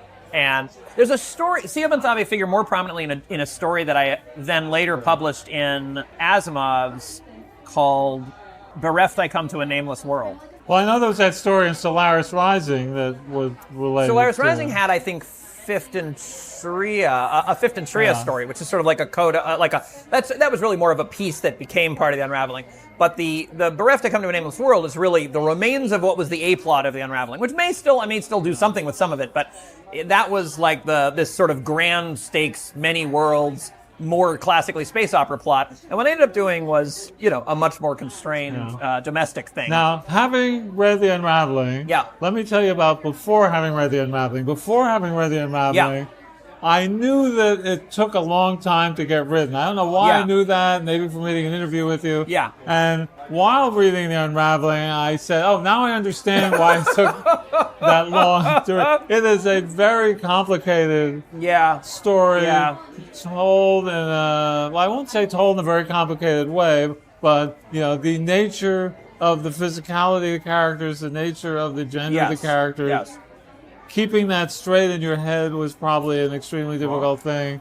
So, had you known, going in to bringing this idea to life, that it would have taken that long, we'd say, I have no idea if I would have done it. I'm not going to do this one. Yeah, I don't know. In a way, it's funny because it's not that some people didn't warn me off of this project. Why? I mean, you told them what you were going to do, and they said, that sounds really complicated? Not just so complicated, but I remember having a conversation back when I was, getting nominated for lots of stuff, and I was a hot new kid or whatever. I remember talking at the Denver Worldcon to some people kept coming up to me, book editors kept coming up to me and saying, so are you going to have a novel? And I would tell them this idea and they'd be like, oh. Because it sounded, they were just like, can't you do something more I'd done a lot of stuff that was as I said, sort of fabulous and kind of genre liminal, and they were like, can't you do sort of a Michael Chabon thing? Oh yeah, they could say, can't you do me a Kurt Vonnegut kind of book? Like a kind of just on the border of genre and literary and easily palatable and whatever. And it's not that I didn't try. I tried to have an idea like that. I was this would be better for my career. Everyone's telling me so. But I just couldn't, you know what I mean? It was just in the end, I was okay, well, this is the book I know how to write. This is the book that's, I don't have that much say. You know what I mean? It's this is gonna, so I don't know if somebody had told me also it'll take you practically 20 years or whatever, 12 years, 15 years, depending on when you want to count from. I don't know if, well, that was, I'm pretty sure that was, when was the Denver World Cup? So I was having these conversations again. 2008 was Denver. 2008. Okay, so I don't think I had, 2008, that's a good starting point. I basically think 2008 I had not I'd written down a bunch of ideas, but I did not really have the book started. Because I was having these conversations, I was like, should I do this? And I think over the course of the next 6 months, I was like, I don't know what else, I guess I gotta write the book I know how to write next. I don't know how to write the book they want me to write. So I feel like 2008, 2009 is when I probably started. But you probably didn't know how to write this book. No, it turns out I didn't, but it was the thing I knew where to put the next foot forward. You know, I'm very, the book I had to rewrite a million times, as I said, and then later I cut 40,000 words because the A-plot wasn't working. And one of the difficulties with the book, or any book like this, is that if you're sending something hundreds of thousands of years in the future, it would be totally incomprehensible to us. Yes. I mean, we to them are less than Cro-Magnons. I mean, so when you're deciding, I'm speaking to you about this thing that is happening in a world that you maybe don't understand and is very complex and alien to you. And the language they would speak to each other will have changed so greatly that it's not even English. Of course. You have to make a certain decision to make it comprehensible to me. And I so think, how do you answer that question? Well, there's a couple of things going on there. One is, I should say about just as a preface, you were saying it's like this very complicated, immersive thing. And I will say that is, I was sort of chuckling when you said that. I think this is very much like, I am very much a child of Chip Delaney, right? This is very much like, in some ways, the comp for this book is Stars in My Pocket Like Grains of Sand, not his most comprehensible or best-selling book. But it's like, for which that was only one half of a two-part novel. The second part never came out, right? That was supposed to be part one of a duology. Yes. So, I always never know when he's kidding when he says something is part one, because everything is also part X of the meta of the something calculus. Anyway, it's like, I never know whether those front matter things are jokes or whimsy. But I love this sense of being immersed in this utterly alien world where everything was different and I had to figure it out. Like, that was just my jam as a reader when I was a young teenager reading Delaney, right? When I was reading Dahlgren or Neverion. And so that's, this book is very much, The Unraveling is very much that vibe. To answer the question about, like, how can it be 50,000 years in the future, I think it's a combination of things. One thing is that, like, of course, every book about the future we read every book in translation in a way, right? Everything. So this is always a question. And in fact, there's even some sort of explicit, The Unraveling actually says textually that it's been translated. It's in the letter from Sockt to Sockt. It says, I have translated this text, which was published on this planet, into the language you and I spoke in the creche. Which means it's translated into a language which is probably only 25,000 years in the future. Okay. So that's how you get away first of all. Second of all, the interesting thing about The Unraveling is that, and there's a bunch of like backstory in my head that I don't know how much of it, some of it is implied in the back matter. There was a bunch of it that was just in my head, and then Liz Gorinsky, my editor at Erewhon, coaxed me into putting a lot of it down. So there's like a bunch of appendices that have like cool, backstory crap with timelines. But I think it's implied there. The people of The Unraveling are like kind of very explicitly paleo-human.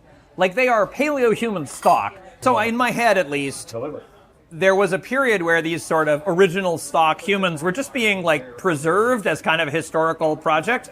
And then later people rediscovered them and decided to use them as stock for colonizing this planet. So it's not really like in a way they are actually pretty retro. Like, they are like in some of the scenes that were cut from the original A-plot, there were much weirder people on much weirder planets.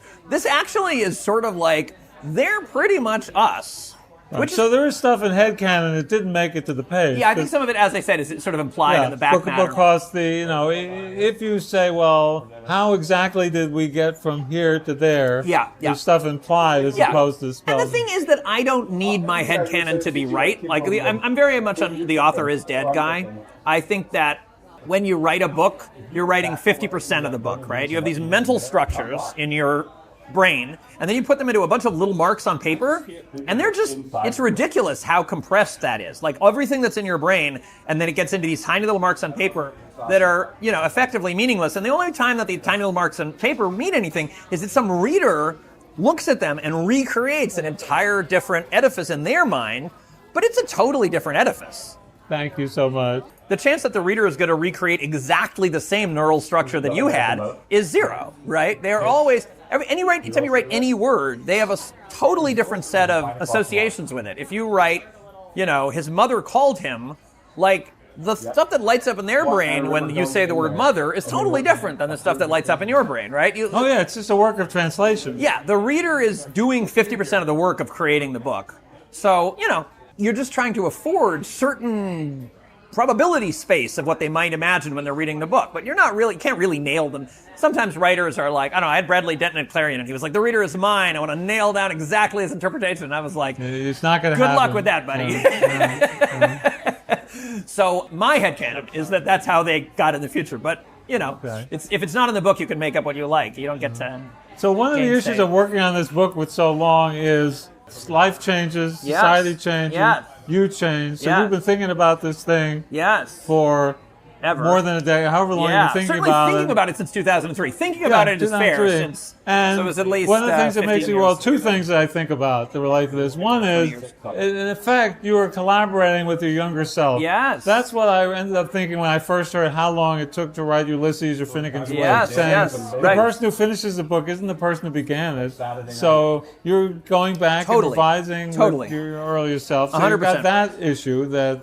Who did I really write? Yeah. And you've also got the issue is that society has changed. Sure. So the things that you were thinking about gender 20 years earlier and the things that we're thinking about gender at the time the book was being published are two very different things. Our perception of things very has changed. much so. So how, as you work the book, do you get to the point where you're saying, oh my God, now I got to not only go back and revise it to make it be up to how well I write now, but also my thoughts about gender have changed. Yeah, I mean, and in some sense, the book is a record of my learning things, like in a way that it evolved with me, right? And like a lot of my learning about gender was actually through the book, in some sense, and through critiques I was getting, and through research I was doing for the book.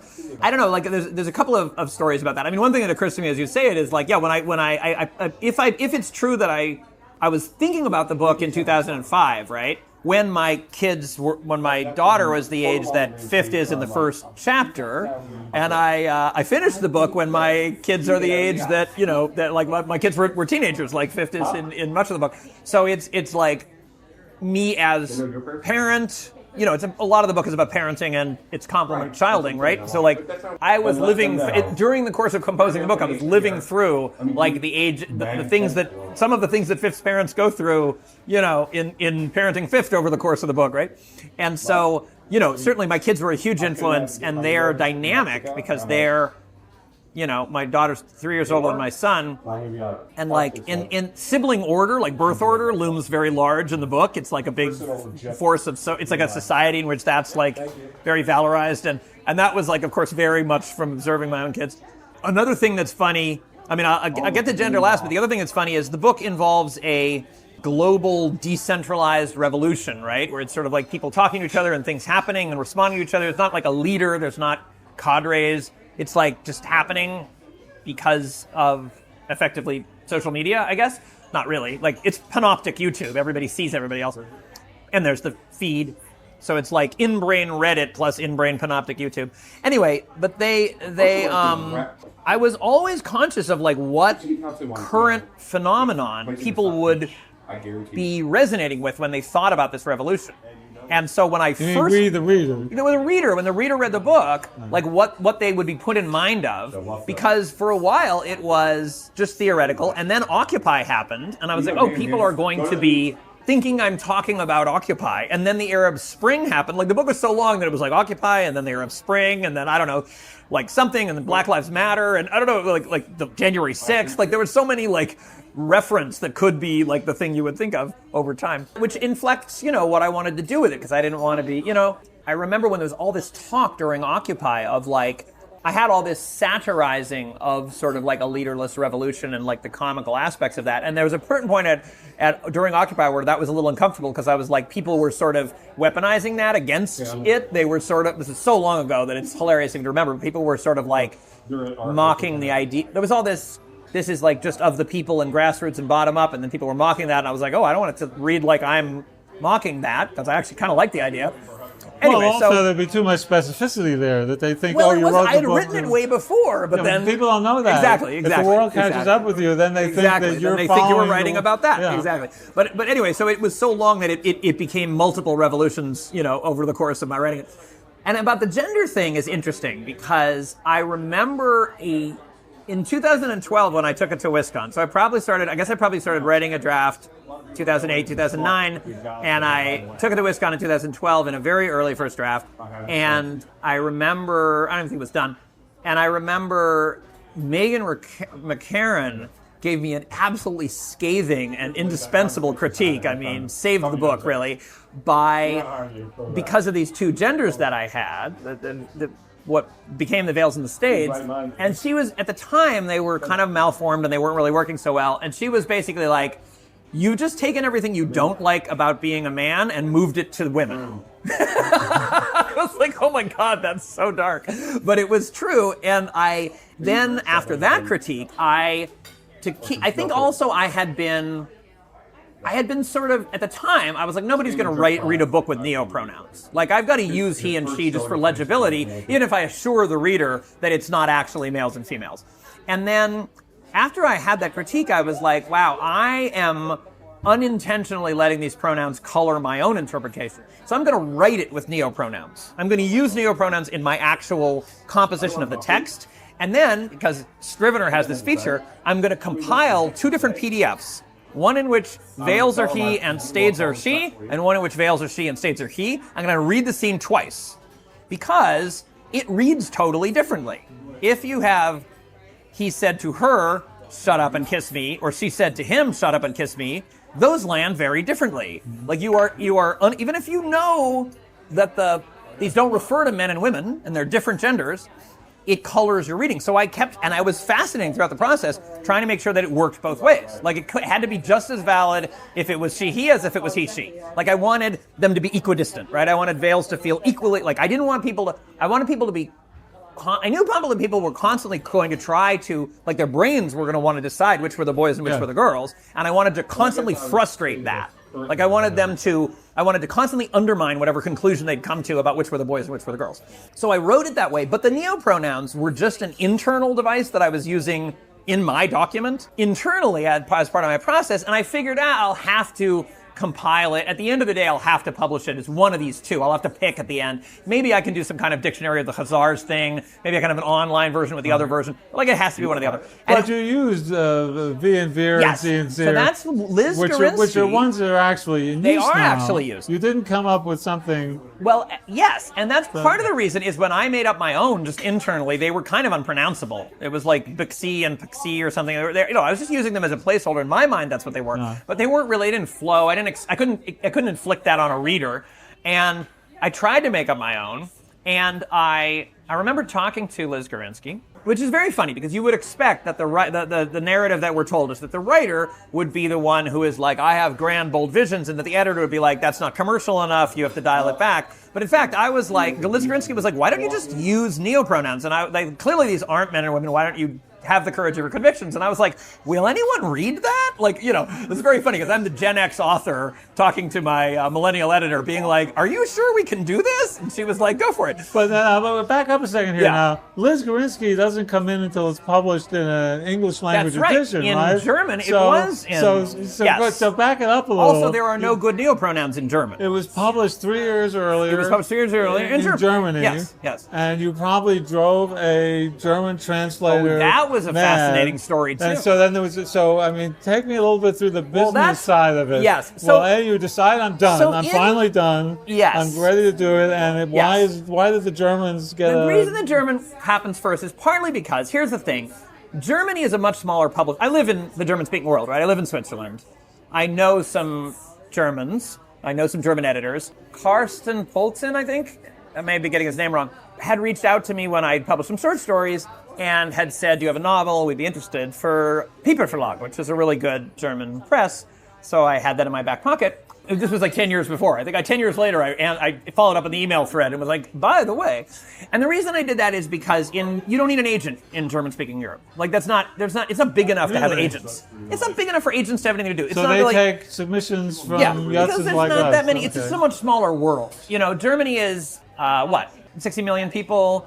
It's like the size of California. If it was just California, you know what I mean? Like it's not big enough as a world that literary agents are a thing, right? It's like short stories. You don't need an agent for a short story, right? And so I didn't have the compunction to get an agent. I was just like, I'm just going to submit directly. He asked me, I'll show him the novel. Meanwhile, I was trying to find an agent, and the thing is, I knew this was a weird book. The Unraveling is a weird book. It would be hard to sell.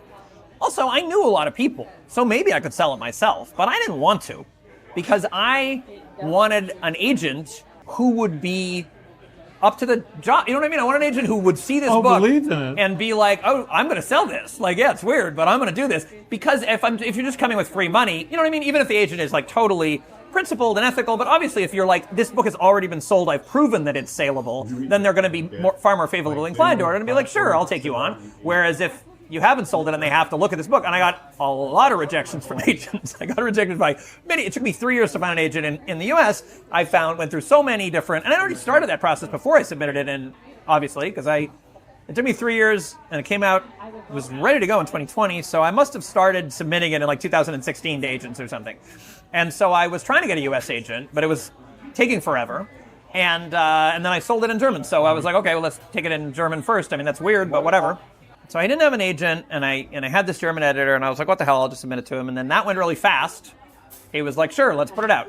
And then it took me, I didn't actually sell it in English until I already had an agent, because I really wanted somebody who would be like, and when John Silberstack was my agent, called me originally, so he read the submission and he called me and he was like, I just want you to know this book is a really hard sell.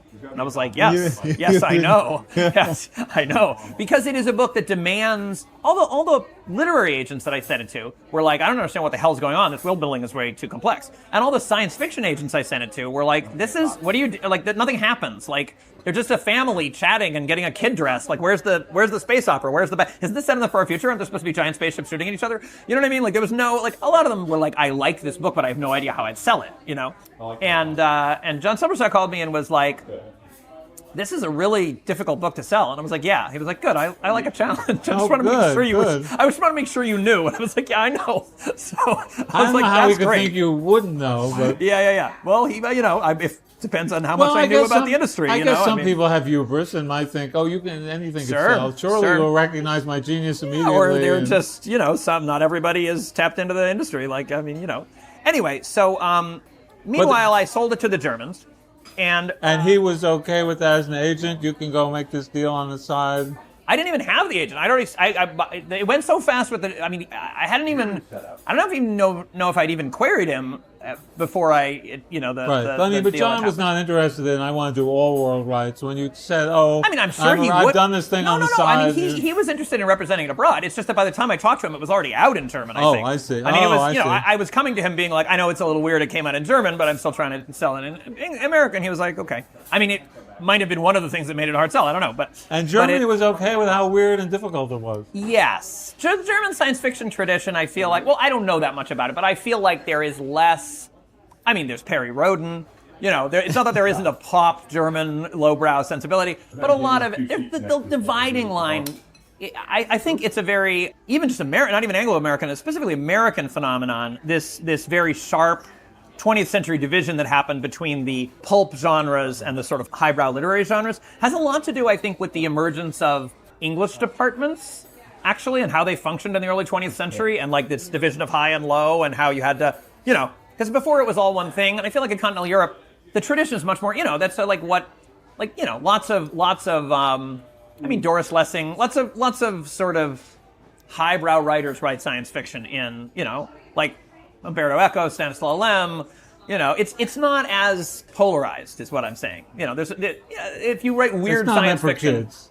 Yeah, it's not exactly. They're not trying to make blockbuster movies. It's an intellectual. It's a literature of ideas.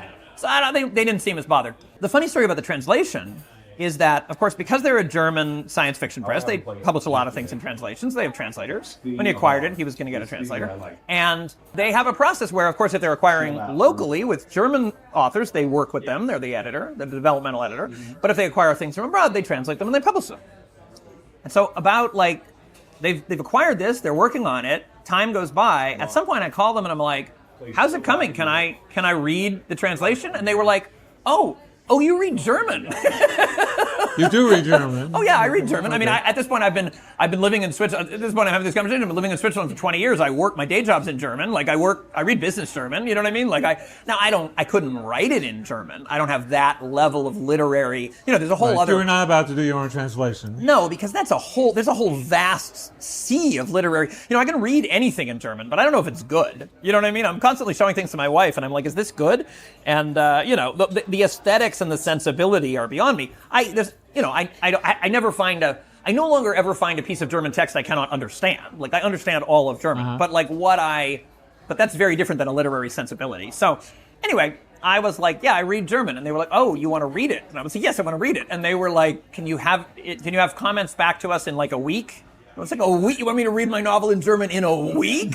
So I bargained for 2 weeks, and I ended up doing this 2-week long, just like crash dive. I was just sitting in front of the book, reading it the whole time. And I had a lot of feedback for them, as it turned out. The translator did a great job, as far as I can tell. I am surprised that the translator did not have questions for you. I don't know if he was even informed that I could read German. Or I don't know if they even... Well, often you get questions what often did you get questions mean? anyway. What does this phrase means? I've never seen this phrase. Yeah, I'm also surprised by none of that. But I don't think they were used... That wasn't part of their process. They weren't used to doing it. But so then I got in touch with the translator after I'd read it, and I had and part of the thing, he did an amazing job, because he had to invent, like, the book is full of neologisms. I'm inventing all of this language, right? And he has to invent German that feels similar, and he did a great job with that. But there's a lot of stuff that he got, I will say, wrong. Not wrong in the English to German translation, because obviously he knows that better than I do, but in what I meant. Because languages specify things differently. So, for instance, you could say in English, Fift had to see a somatic integration expert. The word expert in English is not gendered. Could be a male expert or a female expert. Yeah. You can't say that in German. You can't say expert and have it not be gendered. It's either ein Expert or eine Expertin. Like there's no non-gendered form of it. So every single word like that in the text was being gendered, and because it's the world of the unraveling, it wasn't being gendered male female, it was being gendered stayed veil, right? So it was nonsense, because it's actually quite important, for instance, that the peaceables, who show up as sort of the version of this, like the police force who publishes their neural data all the time, right, and who are like Zen monks, the Jedi, whatever, they show up, and they're obviously all states. Like it's textual, they're all states. But like he was using the male or the female, I don't know, ending for it. He was using the ending that went with veils. I mean, this just makes a hash of the text, right? Because he didn't understand, Anyway, so did you have to create a new German word that represented non-gendered? No, we just ended up using like "er" for one and "z" for the other. I forget which is which, but like that version didn't do, because Liz Grunsky had not yet made her intervention to be like, go with your gut. I don't know what we would have done in German if we would have had to invent a new German if we'd already been trying to do that. But it just uses "er" and "z." But there's all that stuff, and there was a lot of other stuff. Like for instance, it was important to me to consider what their taboos were in their insults, because the insults tell you a lot about a culture and what they're afraid of. So they are hung up about sex just like we are. So all of the sexual insults or exclamations are translated one for one, but they're not. They don't have any infection. They haven't had any infectious or communicable diseases for like thousands and thousands of years. They're not worried about, like, for them, feces is just compost. Like that's not charged. They don't have any hang-ups about scatology. So all that stuff is not part of their insults. Actually, what they're stressed about is the idea that the nutrient flow, which converts compost into nutrients and is highly automated and feeds this world of 1 trillion people, will break down. So there's insults like flow blocking and sluice blocking, because those are like traumatic ideas that you'd have a block in the flow. But like shit is not a curse word. Well, in English, the sort of standard curse word, if you're just mad at somebody and you're just sticking into a sentence, is fucking. Like, what are you fucking kidding me? Yeah. But like, that's a fucking stupid idea. But in German, it's Scheiß. It's like the Scheißidee. Yeah. But you can't, so obviously he was just doing a natural translative job. You turn fucking into shit. Yeah, okay. But like the shit didn't make any But sense for the because characters, it's not their world. They don't have any hangups about that. So I had to go through everything and give him feedback. Anyway, that was a fascinating process. So we should jump ahead because we're eating dessert now. We're eating dessert. And the fact that we're eating dessert now means that our time at this table is limited. Yes. I do want to get to, so Liz Gorinsky gets involved in the book. Yeah. So obviously, if I were to do a one-to-one comparison between the German version and the English version, they would be different because very different. The extremely improved. Very different. So what was that process like? What happened? What did she help you perceive? Yeah, a lot of things. Actually, there's one thing even before, I don't want to slow it down, but there's one thing before that. It occurs to me, I'd been working with a different agent who I ended up going with and done a revision of it. And she had told me to take out all these interstitial interludes. And the Germans told me to put them back in. And with Liz, I actually came up with new ones. There's a couple that are new just in the English version. Actually, the last bit where there's like a school report there's like a kid's homework report. The unraveling, there's a part where fifth is 5, there's a part where fifth is 9, and then there's a whole bunch of stuff where fifth is like 15, 16. And then there's a break, and then it picks up like 30 years later, right? That's like the structure of the book. And in the 30 years later, I just had nothing. It was just a lacuna. And so to fill it in, Liz convinced me to have this homework report that about 10 or 20 years into the 30-year gap, this kid is writing in school a book report about like the unraveling and like what happened. That part was new. There's a bunch of stuff like that. A lot of the front matter and back matter, and like there's a lot of cool stuff like that. And also just there was a lot of revisions. I mean, there's just a mega document of things, like a line edit. I mean, both Liz and I are very like obsessive line editors, and we went back and forth on, I like nothing better than a debate, than a 3-email debate about a semicolon.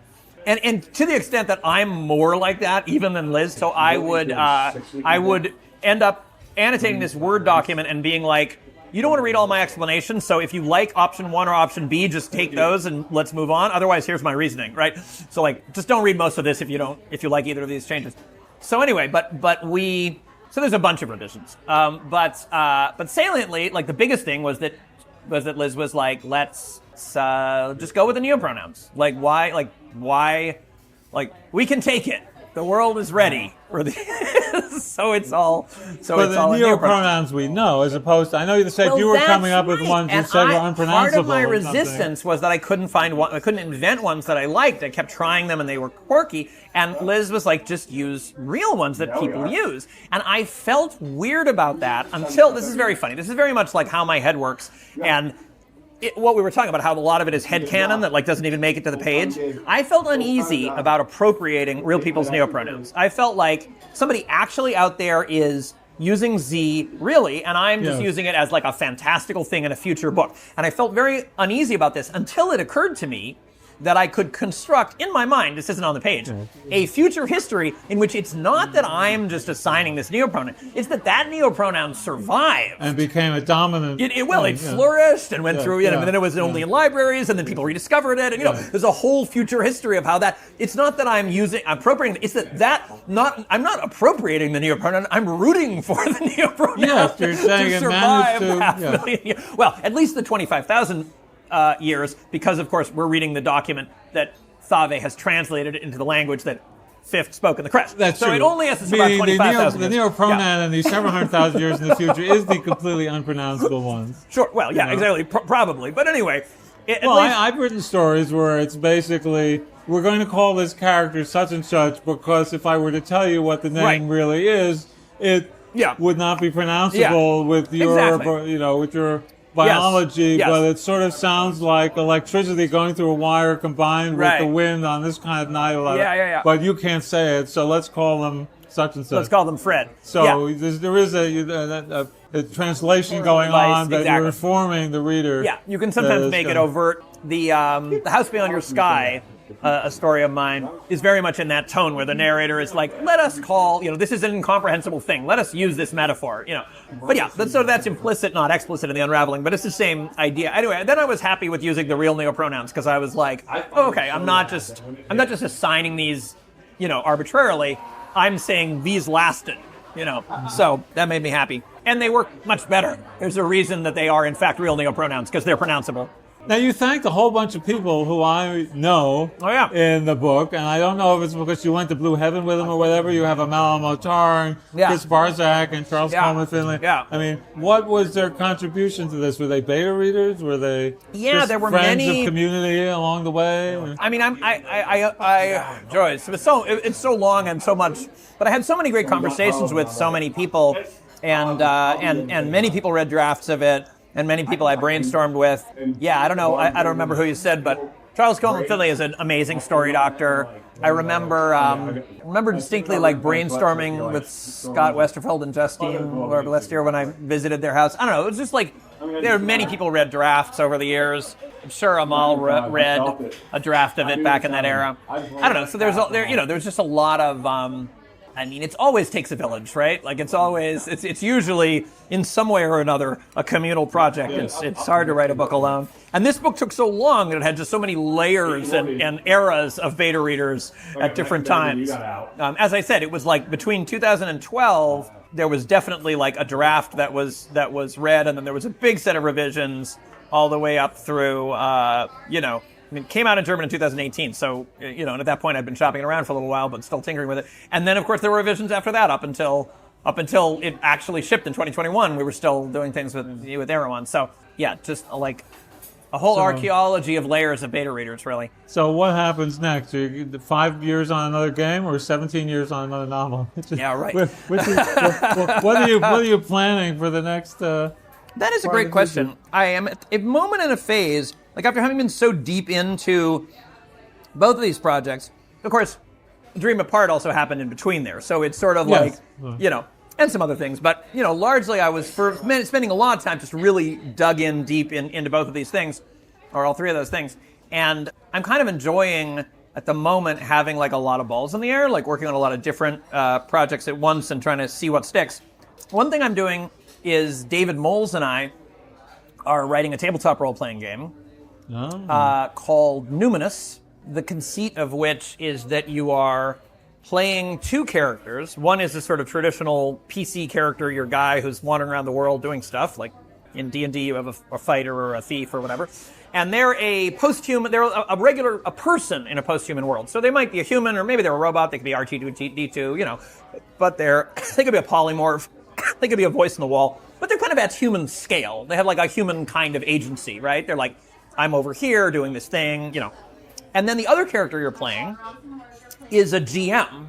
Like in a role-playing game, usually you have the game master telling the story. Everybody in this game is a GM, and they're GMing in character as a godlike AI. So it's like a post-singularity world, and there's this godlike AI that you are GMing as, who sort of is telling the story. And that creature still retains the original grain of what it was as a 21st century information system. So it's like Tinder grew up to be Aphrodite, but it's still trying to be, it still has these impulses inherited from when it was Tinder, and it's trying to smush people together like Barbies. Or like, it used to be like the AI that was part of like Netflix and Worldwide Wrestling, and now it's like sort of this Ares-like arena that wants to have people Hunger Games it out. So you have this sort of way that you are being this godlike AI, and also you're playing, and so you take turns playing your regular character. And when you're playing your other character, the other people are GMing it as their godlike AIs. So and you have an ability to work with someone else. You're doing it with David Moles? Yes, I've collaborated a lot. Is one of you taking one character and the other taking the other? No, we're both writing both, and we're going back and forth. David Moles has we picked a project that is very much in the overlap of ours as science fiction writers. We both are into that. We both written a lot of sort of wacky post-human shit, right? And then our overlapping Venn diagram of skill sets we're bringing to the project is that I have made tabletop role-playing games professionally, and David is a kick-ass graphic designer and visual designer, and that's a really important part of the game that I can't do. So we both have those things, but we're both interacting on both, and David's obviously doing a lot of game design, but I have, more contacts in that world. Anyway, but it's really fun, and we've been playtesting it. And, even more than a novel, of course, a novel mostly takes place in the head of the reader, but a game really only takes place at the table. Like, you have to just play it with people to know what's happening at all. So we're going through kind of rounds of revision. So that's one project. I am pitching another game for Choice of Games, and we'll see how that goes. I'm sort of excited about it, but again, might be another big project. Without revealing anything about the topic, will it be lighter? Is it something not involving pogroms? And not involving pogroms. It will definitely be lighter in. Well, I don't know. Well, not that it's not light. Yeah, I don't know. There is an implied there's a light and a dark. That the Ghost of the Golem story that the reader brings, knowing what inevitably comes down the road, which isn't really in the story, but. I mean, I think it's similar in many ways. Yeah, no, I don't think it's lighter. I mean, it's set so it's not to give too much away. No, you don't have to. You don't have to give anything away. I could say the sort of era or setting. Okay. So it's another piece of Jewish history, and it's sort of set in the time of Maimonides, so during the Crusades, and in Cairo. So Maimonides, Cairo. So that would be the setting, and I mean, we'll see how it goes. We're sort of in early, just pitching it. But that's, so obviously that has its own, I mean, the Crusades was also a time of, there were massacres, there were horrors, but also, very vibrant time, and a time with a lot of, Cairo of that era is a beacon of tolerance, right? You have people of all the different, various different, actually it's really Ismaili Shias, Sunni Islam, Muslims, Sunni Muslims, Eastern Christians, and Rabbinite Jews and Karaite Jews Cairo is full of all of those people. There's probably more denominations of Christians than there's Georgians and Armenians. Anyway, so it's this very diverse and very integrated multicultural world. And we actually know a lot about it because of the Geniza, which is this store of documents that was discovered in the 19th century where, because Jews aren't allowed to throw away anything with the name of God, with the, Yod-Heh Vav-Heh on it, those things are stored. And there is a thing that goes back to the 6th century where they were just tossing all the documents, including business correspondence, receipts, court cases. They're just tossing it in this pile for 1,000 years. Well, of course they dared use the word on the page, huh? Well, because they were constantly being God bless you, may God protect you. And then they were I can't throw this piece of paper away. And I gotta, literally shopping receipts, shopping lists, or letters home. They'd be they were always invoking God, and then they couldn't throw it away, so they had to toss it in the pile. And you can't just rip out God's name and save that and maybe throw the rest in some cases, but largely they just tossed it in sometimes they'd reuse it, whatever, but it ended up in the Geniza, and so we have this enormous store of everyday life from that era. Wow. Anyway, so it's sort of similar in vibe to the Ghost and the Golem, I think, in that regard. More of a bright period in terms of the Jews' experience of the tolerance of the other people, with the exception of the Crusaders, who weren't always so nice. But, a lot of other stuff was going on. Other people were getting massacred sometimes. Anyway, so I don't know, it's not necessarily, history is always both.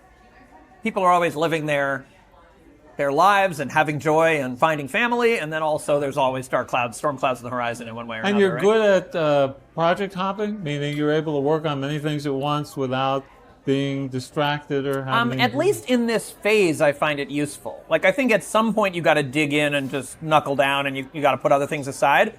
But I think in this sort of early phase, it's actually good for my brain to take a break, not to get too locked in and to be okay, I'm going to take a break and do this other thing.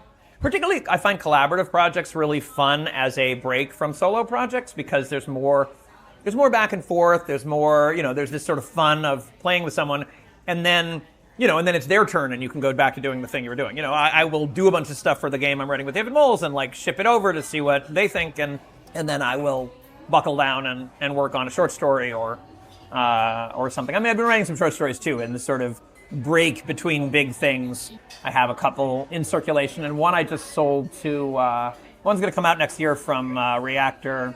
Oh, good! Congratulations. Thank you. And some stuff like that. So I don't know. It's been sort of it's a sort of an interstitial period where I'm getting to have some fun before I buckle down into something large. Well, and you're working on two paths simultaneously. You have at the game side and the pro side together. Yeah. Well, that's true, right? The game side and the pro side. I also think it would be interesting, even though I think it's difficult. I have an idea for adapting The Ghost and the Golem into a linear novel. The difficulty, of course, being that you have to pick something, and you really lose that sort of multiplicity of things.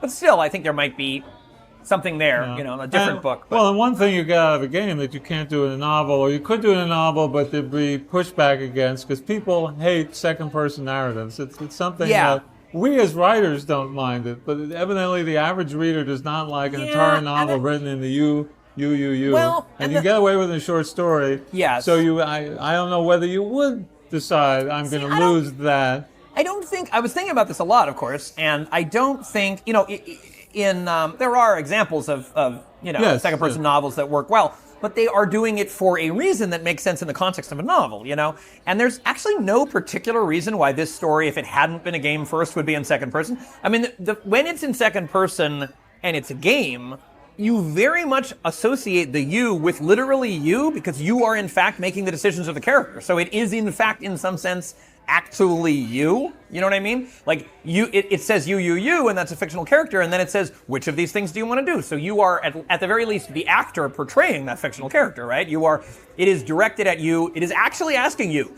It's, when it says you are standing in the marketplace, that's not really you, but it says, what do you do next? That really is you. So the game inevitably sort of staples you to the you. But if it's just a prose fiction about this sort of Isaac Bashevis Singer homage, there's no reason it's you. You know what I mean? Like Yes, you would have a decision you have to make as to what you are going to do. And you have to, whenever you translate something from one medium to another, you have to rethink. You can't just, dogmatically take the worst movie adaptations are the ones where they're totally faithful to the book. You know what I mean? They try to recreate every moment from the book. It doesn't work because it's not a movie. You know what I mean? A movie has to have, like, one of my. I really like The Golden Compass. Philip Pullman's Golden Compass.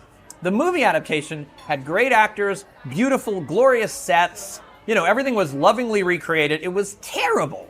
It was a terrible movie because they didn't have time to even pause for a reaction shot. They didn't allow the fact that it was cinema to change anything they did, which made it unwatchable. You know what I mean?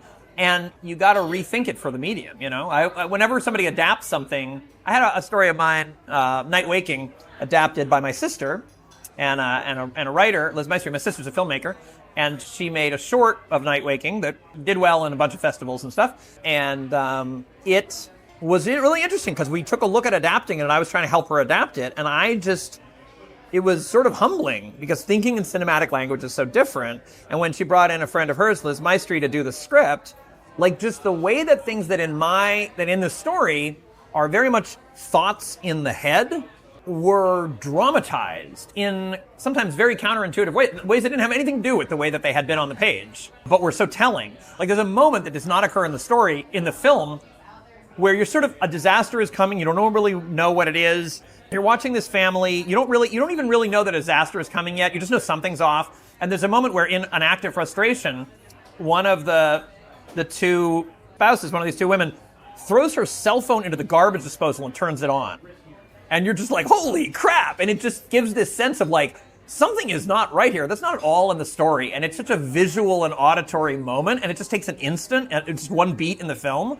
But it's perfect for the same kind of thing I was trying to do with language, of this sense of dread and foreboding that's just like in the text, but translated into a visual medium. Anyway, so I'm just saying, you got to do something dramatically. An interesting dynamic there, because you're saying it's your sister who did the adaptation. Yeah. So there's got to be a different tension there than a total stranger. The kind of conversations you have with her about, should we do this, or can I change this, or can I change that? Yeah.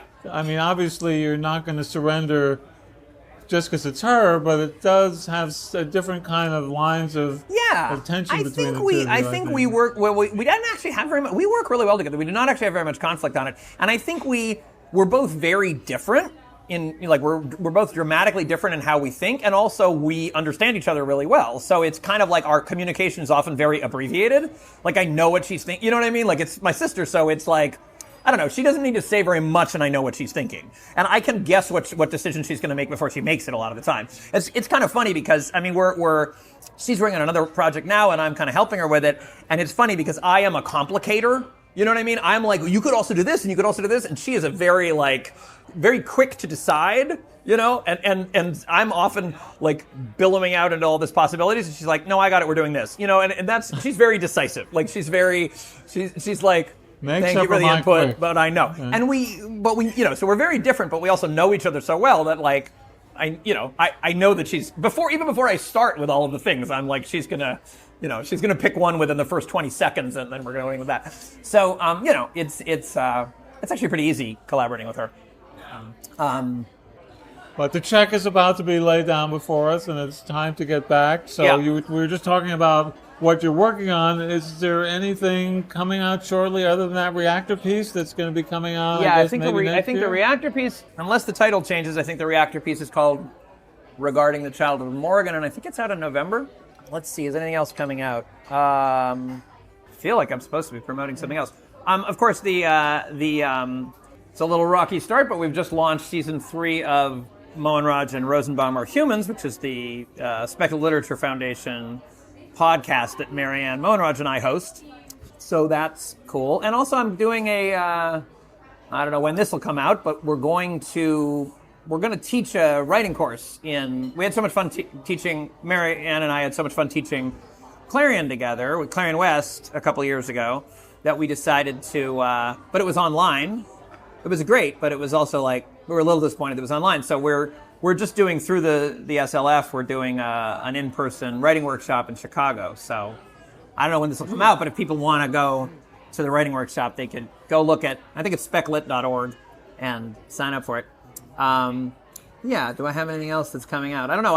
I'm also very actively trying to playtest this game, Numinous, that we're developing. So if anybody wants to run a playtest of it, they should hit me up. If you have a tabletop gaming group that wants to be post-human AIs that grew up to be gods, and the mortals who contend with them, then let me know. Well, as this meal comes to an end, it is currently 3:38, and we're only a few hours away from the cocktail party and the gathering. Do you have words in your head? Should you be the one, not jinxing anything, but should you be the one who ends up winning? Are you I'm going to wing it? Or I actually have a speech and you thought about it? No, I have a in speech. advance? I sort of feel like if somebody hands me a microphone, I have a moral obligation to, use that attention, whether people like it or not, and make everyone's lives difficult. See, okay. I think I can almost write that speech now that you've said it in that way.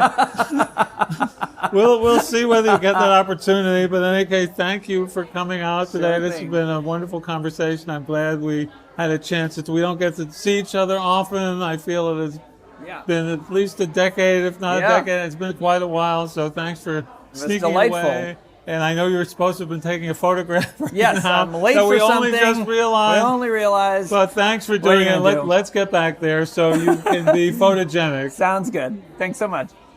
And that was my lunch with Benjamin Rosenbaum at Earl's premiere during the Kansas City Nebula Awards weekend. But alas, we never got to hear the speech he was referring to at the end there, as the nebula in his category went to another. But having read every word he's ever written, I know he'll get the chance to give that speech someday in the future. If after breaking bread with Benjamin and me you'd like to find out more about him, check him out on Blue Sky as Benjamin Rosenbaum, which is BenjaminRosenbaum, and his site is theunraveling.com, which is THE-UNRAVELING.com, though I think if you accidentally type BenjaminRosenbaum.com, you'll still be redirected there. You can also track down my daily babbling on either Blue Sky or Mastodon, where I go by Soctt Edelman, and you can find out more about the short stories I published and the magazines I've edited over at ScottEdelman.com. And if there's anything you want to share with me, give me a shout at Scott@ScottEdelman.com. And all those Soctt Edelmans are SCOTTEDELMAN. If you enjoyed this episode, I hope you'll take a moment to rate or review Eating the Fantastic at Apple Podcasts and like it on Facebook, because the way analytics work, that will help bring the podcast to the attention of a wider audience. If my meal with Benjamin has you hungering to sit in for more of my conversations with creators of the fantastic, there are many ways to make sure you never miss an episode. You can head over to Apple Podcasts, search for Eating the Fantastic, and subscribe. Or you can search on the terms Podlink and Eating the Fantastic in your browser, which will take you to a site with more than a dozen possible places to download the show, one of which might be your preferred method. Or you can use the RSS feed, which you'll find at eatingthefantastic.com, which is also where you'll be able to check out a photo of Benjamin, as well as the food we shared at Earl's premiere. If you'd like to help keep new episodes of Eating the Fantastic showing up every other Friday, I hope you'll join the supporters who cover some of the cost of the show. The books I buy to keep up with my guests' work, the equipment, the bandwidth, the transportation of my guests to and from cons and restaurants, the cloud processing software which kills most of the ambient noise which would otherwise obscure our conversations, and of course, as always, that food which helps relax my guests and creates an intimacy you're not going to get out of a studio recorded podcast. The easiest way to help out is to toss a couple of bucks in the tip jar at paypal.me/eatingthefantastic. Or if you feel like buying me a cup of coffee, head over to coffee.com/eatingthefantastic, where coffee is KO-FI. But if you'd like to feel even more connected with what I'm doing here, you could chip in with a small recurring monthly donation over at patreon.com/eatingthefantastic, with there are perks involved depending on your level of support. A big thank you once again to Alex Under the Sky, the Audio Jungle, composer of this episode's theme music. Coming up next will be the first of 3 episodes recorded during ReaderCon, where you'll be able to have dinner with Mur Lafferty, whose novel Infinite Archive, the 3rd book in the Mid-Solar Murder series following Station Eternity and Chaos Terminal, was released just last month. A few days from now, as this episode goes live, I'll be heading to Seattle for the 83rd World Science Fiction Convention, where I plan to record 3 or 4 or maybe even 5 new episodes of Eating the Fantastic. I'll be on programming as well, and when not doing either of those things, you'll be able to find me in the dealer's room or wandering the halls or at the room parties or anywhere I can hang out with old friends and make new ones. If you're also heading to Seattle, I hope you'll track me down and say hello. I look forward to having you back at the table next episode, and until then, may all your meals and those conversations which go with them be fantastic.